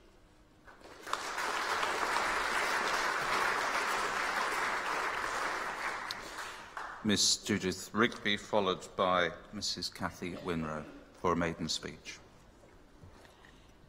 Judith Rigby, Canterbury 263. Thank you, Chair, for calling me. As a clerk to independent appeals panels across Kent, I know in detail the school's admissions code and its implications for many children and many families. I have been involved in many cases of children who live in a village but have been denied a place due to the number of applications in a popular church school.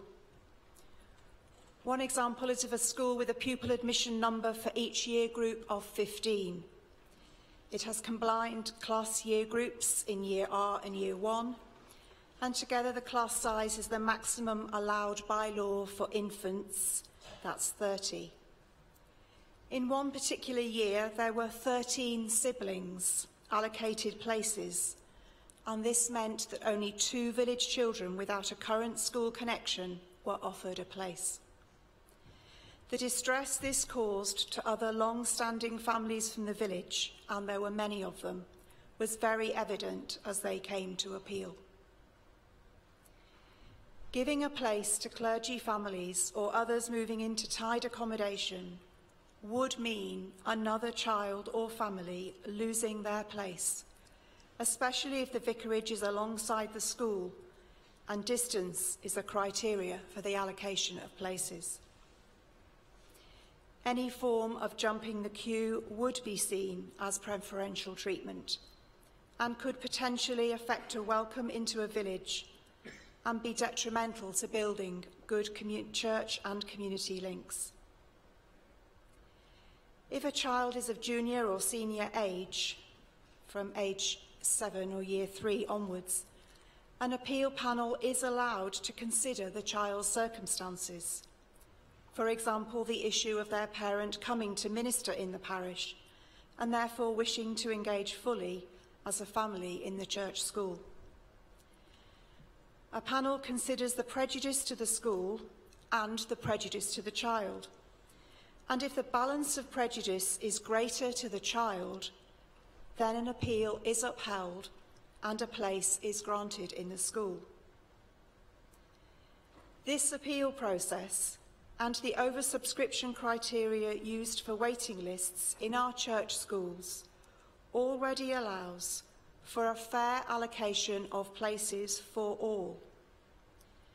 Many families experience the trauma that we've just heard about of the vicar that Paul Breyer has just told us.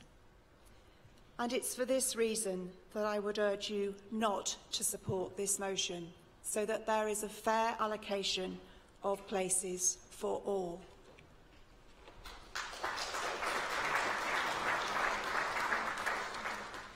Mrs. Cathy Winrow, followed by the Dean of St Edmundsbury. Cathy Winrow, Oxford, 380. Thank you for calling me. As a former head teacher of a large, successful secondary school and current chair of a very large diocesan MAT, I feel I really do need to support the Reverend Tifa Robinson for this motion, even though it may seem exclusive on first reading.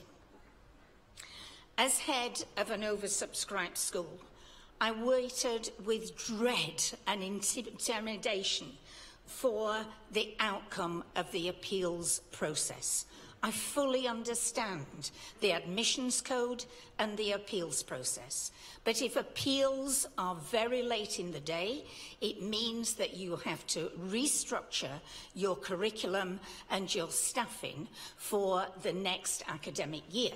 And if that happens in June or July, there are huge difficulties for the school, particularly in terms of appointing new staff. My school was very different to the previous speaker. The admissions area crossed 2 deaneries with nearly 30 parishes. A few vacancies for clergy in that area could lead to both uncertainty within the school as well as uncertainty for the churches who had gone through a long interregnum, as well as the clergy families themselves. And I'd many of those over the time, some of whom are sitting in this hall today. It concerns me greatly that as Synod, we've just been addressing clergy well-being. Surely, not knowing the place for your child, being unable to establish your family as a full member of the community with which you're working, worshipping and supporting, both as priest and parent, is an issue. Both of these add to pressures in ministry, in a new place at a critical time. But as always, I want to talk about the young person or the child, because this is about an inclusion agenda, not exclusion. Many children of clergy have already sacrificed much due to their parents' calling. Many will have left friends behind. Many will feel resentful because they become then the child who is not allowed in their local school, where there may be embarrassing parents are taking the assembly.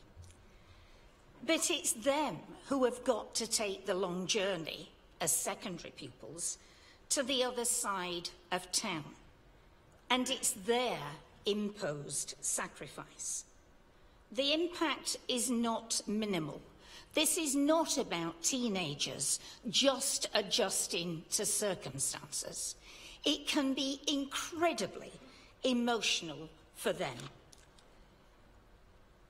They can't even go, possibly, to the local church, the local youth group, and talk about it, because their friends are at the other side of town, and they don't see them at the weekend. Most clergy youngsters, forgive me, don't have it easy. And you know, on a light note, I'm reminded of that car advert where you have 3 teenagers and their parents are taking them to school. Not cool, 2 of them hide. For one of them, it's fine, Dad's got a new car, but as soon as they touch knuckles, it's not cool anymore. Clergy, I'm sorry, but your colours are not always cool to your teenagers. And quite frankly, if they're not settled in their home school quickly at that time, they really are going to feel it. Their flourishing is critical to enable your flourishing to do your ministry. Please support this motion. Thank you.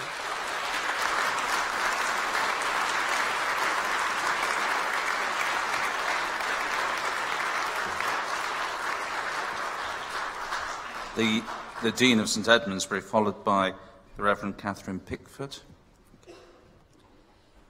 Thank you, Chair, for calling me. I speak as a trustee of the National Society against this private member's motion of my friend and colleague, Tifa Robertson from St Ed's and Nips. As Tifa and others have described, many of us will know how the stress of moving to a new post can be compounded by the uncertainty of whether your child or children has a place in the local school. The stress magnified by the desire to make a good start by supporting the C of E school in the parish or benefice. So the motion is entirely understandable and, to Tifa's credit, has won widespread support. He is to be commended for identifying an issue that arises because of the popularity of church schools, which are often oversubscribed, with places hotly contested even.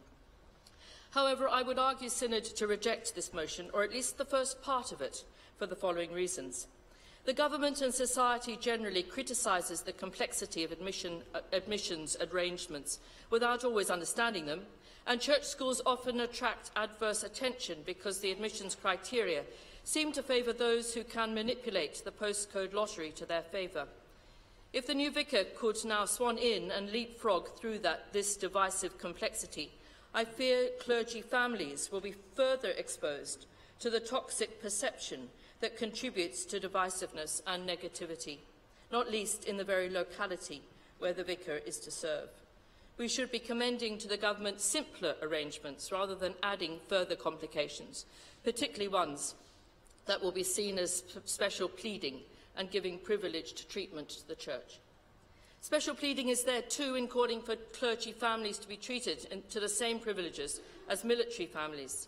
Having just heard the debate on clergy welfare and taking seriously its content, it's still fair to say that not many clergy families endure the same stress and trauma for the sake of public service and the defence of the realm as the military. Public perceptions will not be sympathetic that the plight of clergy families is equivalent, compelled as military families are by altogether more challenging circumstances and enforced regular relocation. I would like to suggest that Synod reject the first part of this motion for these reasons outlined, that it would make complex admissions arrangements even more complicated, risk stirring adverse public attention to the Church on an already contentious and divisive matter. The second part of the motion is directed at admissions authorities. In many areas, as Tifa has indicated, admissions authorities already accept letters of appointment as proof of future residence, and so ease the way for those who live in tied accommodation to move and find a church school place for their children. This makes total sense to me. I wonder if I might beg the indulgence of the Chair to consult with his legal advisers to see if this motion might be amended at this stage to omit the first part but retain the second part B, or each part voted on separately. I'm advised that TIFA would need to agree to this. However, voted on or amended in such a way, Synod would be able to show support for the spirit of this motion in a meaningful way, without risking the adverse attention and complications implicit if the first part were to be passed. Thank you.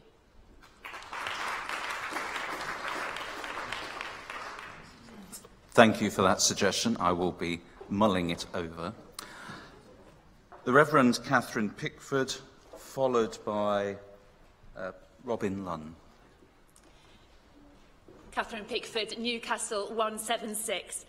I'd like to thank TIFA for bringing this motion. Thank you for the parish priest that I am now, and also the child that I was. I am a vicar's daughter and also a parish priest, so I've lived in tied accommodation for all of my life. Broadly speaking, I've enjoyed it. I enjoyed growing up in vicarages despite the drafts, and I hope that my children will feel similarly positive about their experiences when they look back on their own childhoods. The thing that I very much did not like about being a clergy child was moving house. There was a helpless sense of inevitability about it, especially the second time, when I really hoped it wasn't going to happen and had a creeping sense that it would. And moving house is also the thing that I most dread inflicting on my own children as they grow up. The difficulty is, as a parish priest, it's almost impossible not to move. 2 years ago, we did move with our children, who were all in first school. We were lucky because the County Council accepted a letter from the Archdeacon to say that we were going to move as proof of residency. Before they said goodbye to their friends and their old house, the children had bought their new school uniforms and they'd met their teacher and they knew where they were going to go. We watched them visibly relax as they realised that the new school was nice and they were going to go somewhere that was familiar. This motion does not give those moving into tied housing a big advantage over others. In our case, I think it made about 3 months' difference. It gave us a slightly longer time to find school places, and it was the difference between the children knowing and not knowing where they were going to school before we moved. Clergy children are likely to have to move at least once during their school years, and this is a way of making it easier for them and for others who live in tied housing. I did a bit of research about who else in our parish would benefit from the government's change if it was made to schools' admissions rules in favour of those who live in tied housing. And like Tifa, I was surprised. There were quite a few people affected. We live in a rural area and there were a number of farm workers, the church verger and also the village caretaker. The thing that those people have in common is that they are all on relatively low incomes, and in our village they're among some of the poorest. Were it not for the free house, they wouldn't be able to afford to live there. If the government responded positively to this motion, it would help them, as well as affecting clergy families. Tifa's motion doesn't give families in a tied housing a big advantage. There are no guaranteed places in schools. For most of us, it just buys us a few months to find school places for our children before we move. It makes it a significantly less stressful process for the children of clergy and others who live in tied accommodation.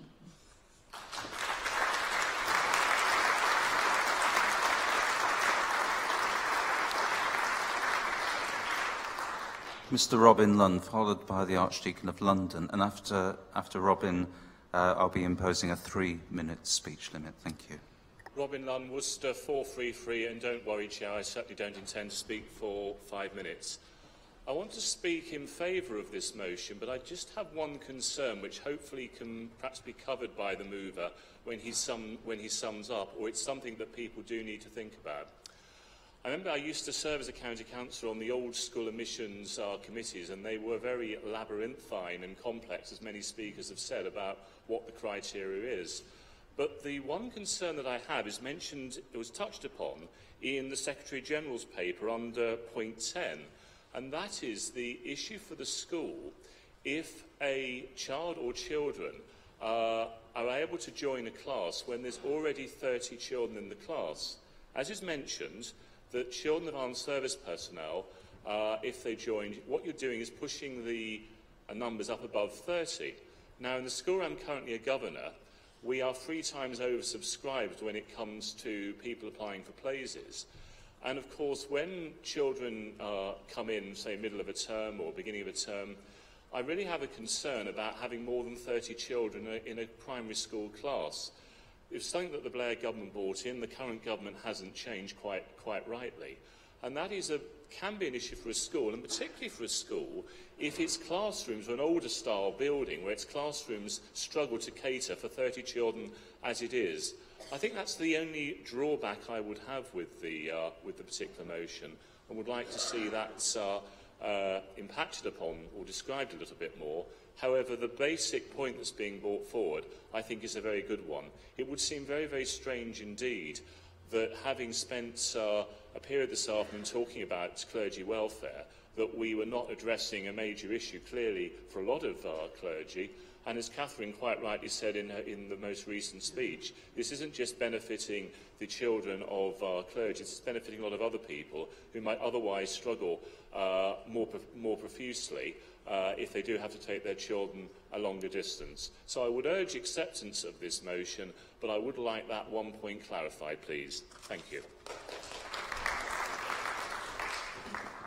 The Archdeacon of London, and then the lady up there with the white top on. Thank you. Thank you, Chair. Luke Miller, 162 London. I'd love to support this motion, and I acknowledge there's a real issue here. As Chairman of the London Diocesan Board for Schools, I often have these sorts of difficulties coming across my desk and have to say that I'm very sorry there is very little, if not nothing, that I can do about it. I don't, however, feel that it is possible for us to support this. Not certainly in its full form. I would support the division which has been proposed, because the second part of the motion is much easier to see as a helpful thing to say. I would just like to say that it's not simply people in tied accommodation for whom this can be an issue. Many people in social housing find that they get moved very swiftly, sometimes because at last they come to the top of the list and are able to move to somewhere that's slightly better in terms of the accommodation, but slightly more chaotic in terms of the education. They sometimes have to move for all sorts of other reasons very quickly, and we will find ourselves in the position where we are jumping queues which sadly are formed because of the complexity, the inflexibility and the difficulties of schools' admissions processes. If we could find a way to simplify them, that would be wonderful.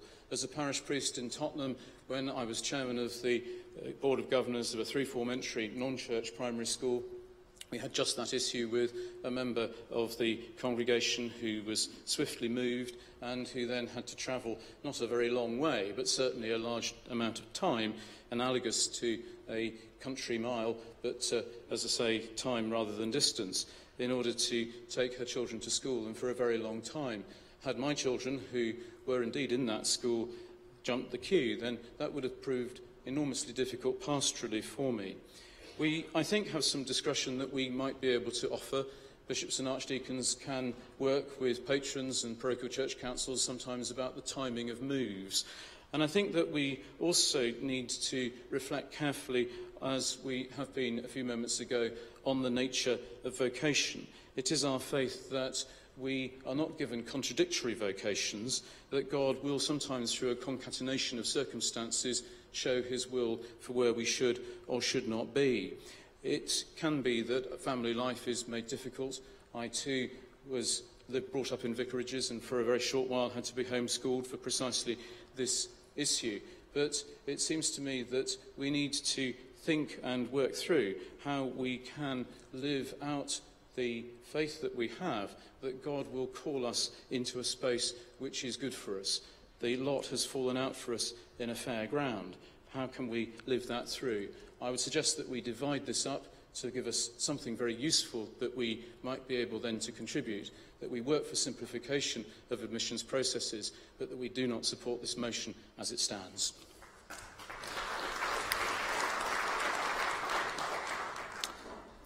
The next speaker and then the gentleman in the check shirt. Thank you. Rhiannon Ainscoe, Leicester 332. Now, by process of elimination, you should be able to figure out where I stand. I'm not the House of Clergy, I'm not a clergy wife, so you should figure out I'm a vicar's daughter. Now, I'm very, very fortunate. I've only moved once, which is very rare for people who are vicar's daughters. And moving itself is hard. Everyone knows that, if you've moved at all. I remember when I was 6, I moved, 2003. I'm so sorry, 2003 and 6, probably not what you want to hear. I remember being thrown to my grandma's for a fortnight. My parents said, you stay there, we'll sort it all out. Bit of a rush, all sorted in a fortnight. They were running around like headless chickens. And I was very fortunate because my parents got me into a good school with relative ease because there weren't many people born in the year that I was born, so it wasn't really oversubscribed in schools. But this is not the case for all. One person who I've got permission to talk about, she's also a vicar's daughter, and she moved 5 times in 7 years because her dad was going through training. She said the most difficult time was the last time when she was in year 10, and she was very fortunate in the sense that during the summer holidays was when they were moving, so they managed to get her in time to get into the school in September. But if it wasn't for that, she certainly wouldn't have started on time. She had to go through a whole process of appeals and whatnot. And clergy children shouldn't have to go through this. They shouldn't have to be fussed around, sorted out like that. They should know where they're going. They should know what school they can go to when they move. And especially during GCSE and A-level, this really isn't fair on clergy children. And we have just discussed clergy wellbeing. We want to ensure clergy are not overworked. They're not, they're in a fit state to serve the community. And the current system of school admissions can be very lengthy, very complicated, and very stressful for clergy. So this is just going to simplify things that little bit more. So I urge Synod please to vote on it. It's a simple change which just means that the letter of appointment can be used as opposed to having to have a rental agreement. There's no special privileges. We're not asking for anything out of the ordinary. We're not asking for us to get to the best school in the area. We're just asking for things to be a bit smoother, a bit simpler, a bit more straightforward. Is that too much to ask? So please, Synod, I urge you to vote in favour of this. Thank you.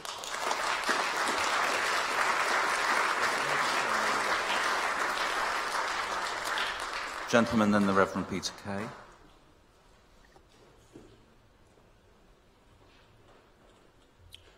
Winbine and Worcester 237. I don't think this is about church schools. I think that's not what this is about at all. Just put that out of your head. This is just about getting children into schools. This week, as Chair of House of Clergy, I'm talking to somebody who's saying, I can't take that job because I can't get my child into any school. They need to start GCSEs. Some schools started at year 8, some started at year 9. She's coming from a school that's already got to a certain point. It's nothing about jumping queues. It's just getting somewhere. And so he's just said, well, that job's not what I'm going for. But I'm sorry, God does not make children miserable just to tell me what I should or shouldn't be doing. And I took some exception to that remark that was made by a previous speaker. It's not about church schools, it's just about getting children into any school, and it's certainly not about having a privilege or jumping the queue. So please vote for Tiffany's motion. Thank you.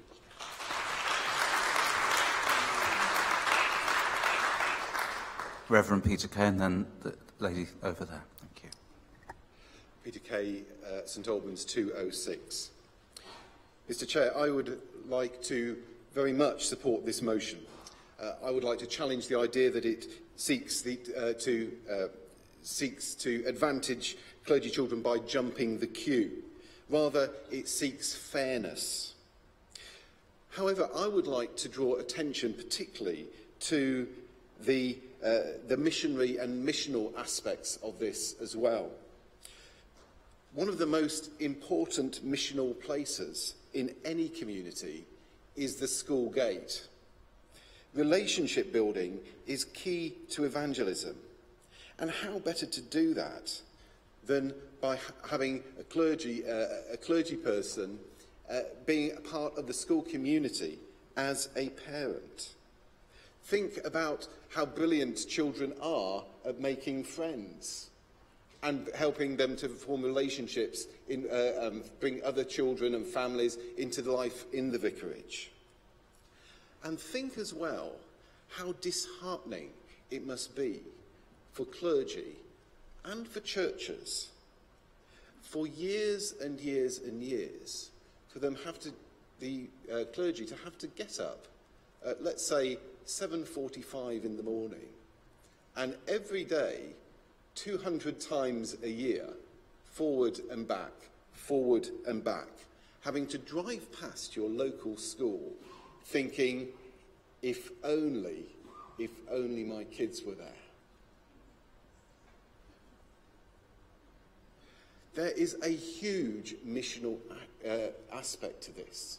We need to be supporting mission as well. There are these issues of fairness.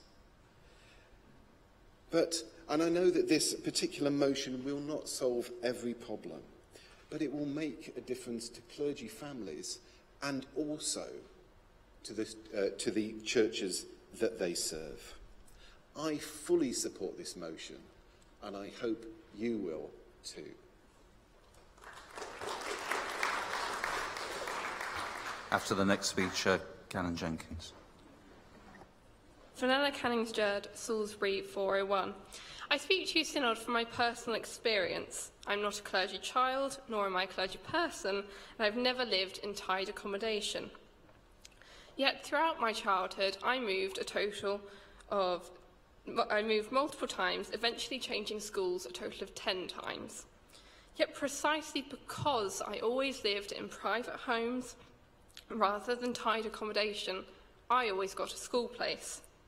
This motion is not about clergy or about preferential treatment. It is about reassuring the children of those who, for whatever reason, are moving into tied accommodation that their child will not be penalised because of their job or their circumstance, and why that necessitates tied accommodation. Let's stop talking as if this motion is about clergy or about church schools. It is not. It is about a level playing field in the application process for all children, regardless of the form of accommodation they live in. Thank you.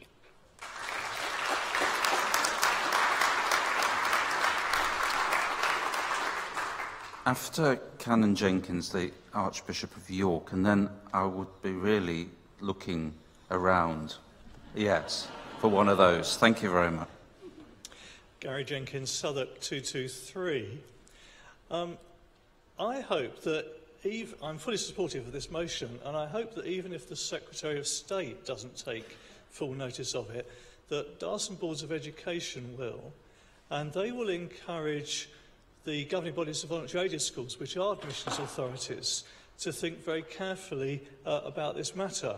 I don't think it's about giving special treatment for clergy, but it is, for me, about the Church recognising its particular responsibility for clergy and for the care of clergy, and it relates very much to the previous discussion about clergy well-being.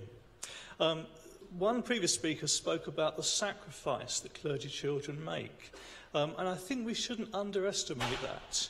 When the Church calls a person to be priest, it calls the whole family to come. And clergy children move around the country. They can live in very demanding places. They can move frequently. And the warm welcome of a church school locally can make a huge difference. My oldest daughter moved 3 times, went to 3 different primary schools as we moved from place to place. So it's not about preferential treatment, but it is about exercising proper responsibility and care for those who we're calling for the work of the gospel, calling the men and the women, but calling their families as well. Thank you. Archbishop of York. Sentamu, York number 2, I too want to support those who want, with your permission, Chair, to divide the motion up. Because the first part, I think, is going to be very difficult to sustain in the sense that we can, for example, Secretary General's memorandum is very clear. We can't make comparison with the military personnel because of the military covenant. They move far more regularly than clergy would be moving regularly, so you can see that difficulty and the pressures. I don't think that would work. It would be very difficult also to persuade the whole nation that this is a good thing to be done. And also, although we are changing this code of practice and arrangements, I think they're more complicated. You solve one problem, you end up with another, and particularly in his paragraph 14, and I just want to read, as with all school admissions, where places in a school are oversubscribed, one child's offer to a place will always be at the expense of another's refusal. Synod would want to consider the way in which it might perceive a possibly seeking privilege for clergy children that are not available to other families moving into an area.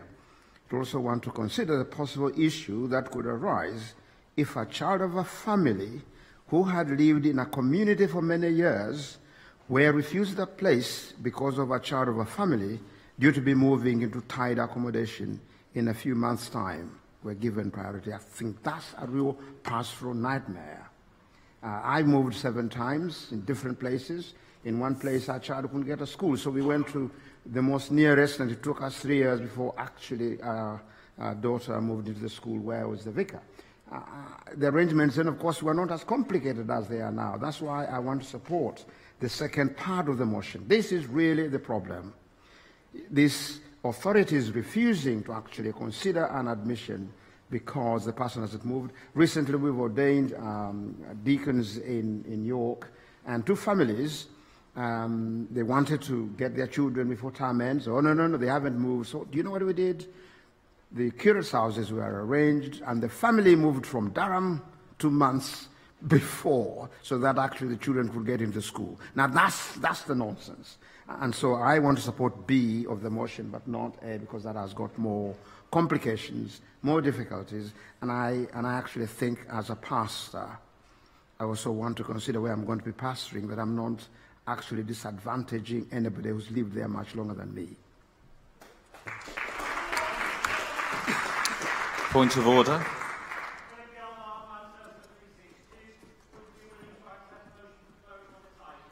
That has my consent. Does this have the consent of Synod? Would you indicate, please? That's clearly got your... Those again, sorry.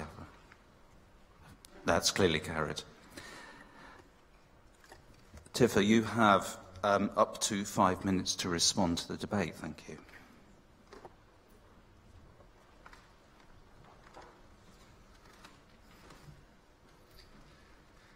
I want to thank you all for your contributions. Some very difficult stories which affect children have been heard, but there's also a few misunderstandings I need to clear up. I want to address Judith Rigby's point. Yes, school admissions are a zero-sum game. If one child gets a place, another child doesn't get a place. But you seem to imply, as others have done as well, that this would give clergy preference over others on the waiting list. And this is not true. They'll be treated just the same way as the other children on that list. This is not about jumping the queue. This is about being allowed to go to the back of it. Please hear that loud and clear. Francis, as others have already said, this is not about church schools, which seem to come up a lot in your speech, and has nothing to do with any form of religious criteria for school admissions either. It's about what constitutes residency requirements for all schools, not just faith schools. This needs to be clear. Not all parishes even have church schools. I want to suggest to those who are anxious that this might be seen as giving preferential treatment for the clergy to be careful not to present it as such, as we have heard, because that would not be what this motion is about. It may have been what a previous motion that hasn't come to Synod was about. It's not what this motion is about. The wording of the motion, I'll move on. Just to address, Robin Lund, the issues about increasing school numbers in classes, it isn't envisaged that that provision for service personnel would be extended to those in tied accommodation, as I don't think it is for civil servants moving home from abroad either. That's very specific for service personnel. We wouldn't be asking for that for those in tied accommodation. So I want to just sum up quite briefly. A lot of the stories you've heard today wouldn't have been helped or improved by this motion. Moving schools is a nightmare for most families who move house, and that is simply the way things are when schools are full. But what this very, very small change does is to remove one more hurdle that we and others in tied accommodation face, which makes it worse. What it also does is show that we do support our clergy and their children, and will do whatever we can to ensure that they and others in the same situation are not unfairly treated, however modest. I urge you to support this motion. Thank you.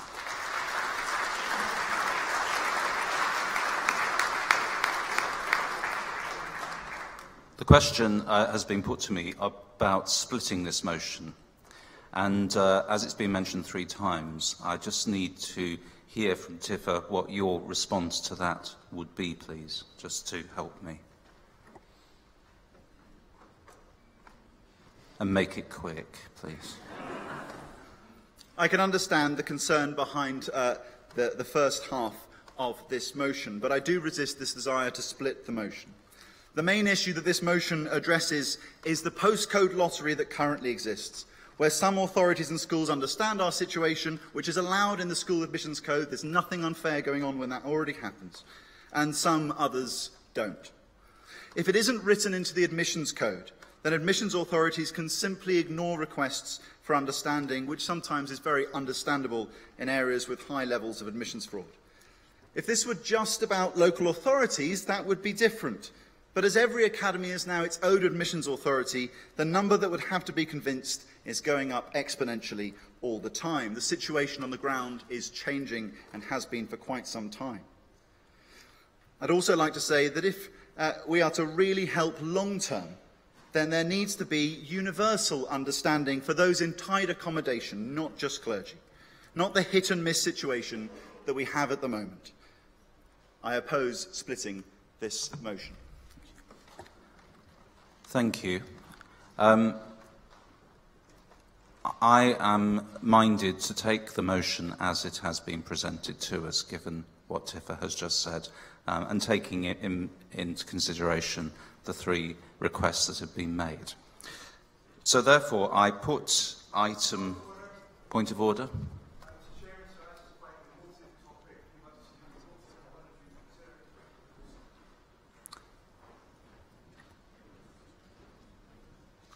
Are there 25 standing for a vote of the whole synod?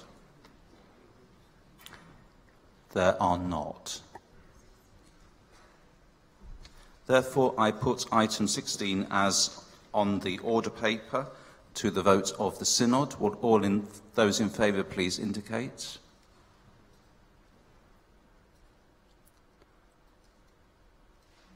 Thank you. Would those against please indicate? That's clearly carried. Thank you very much.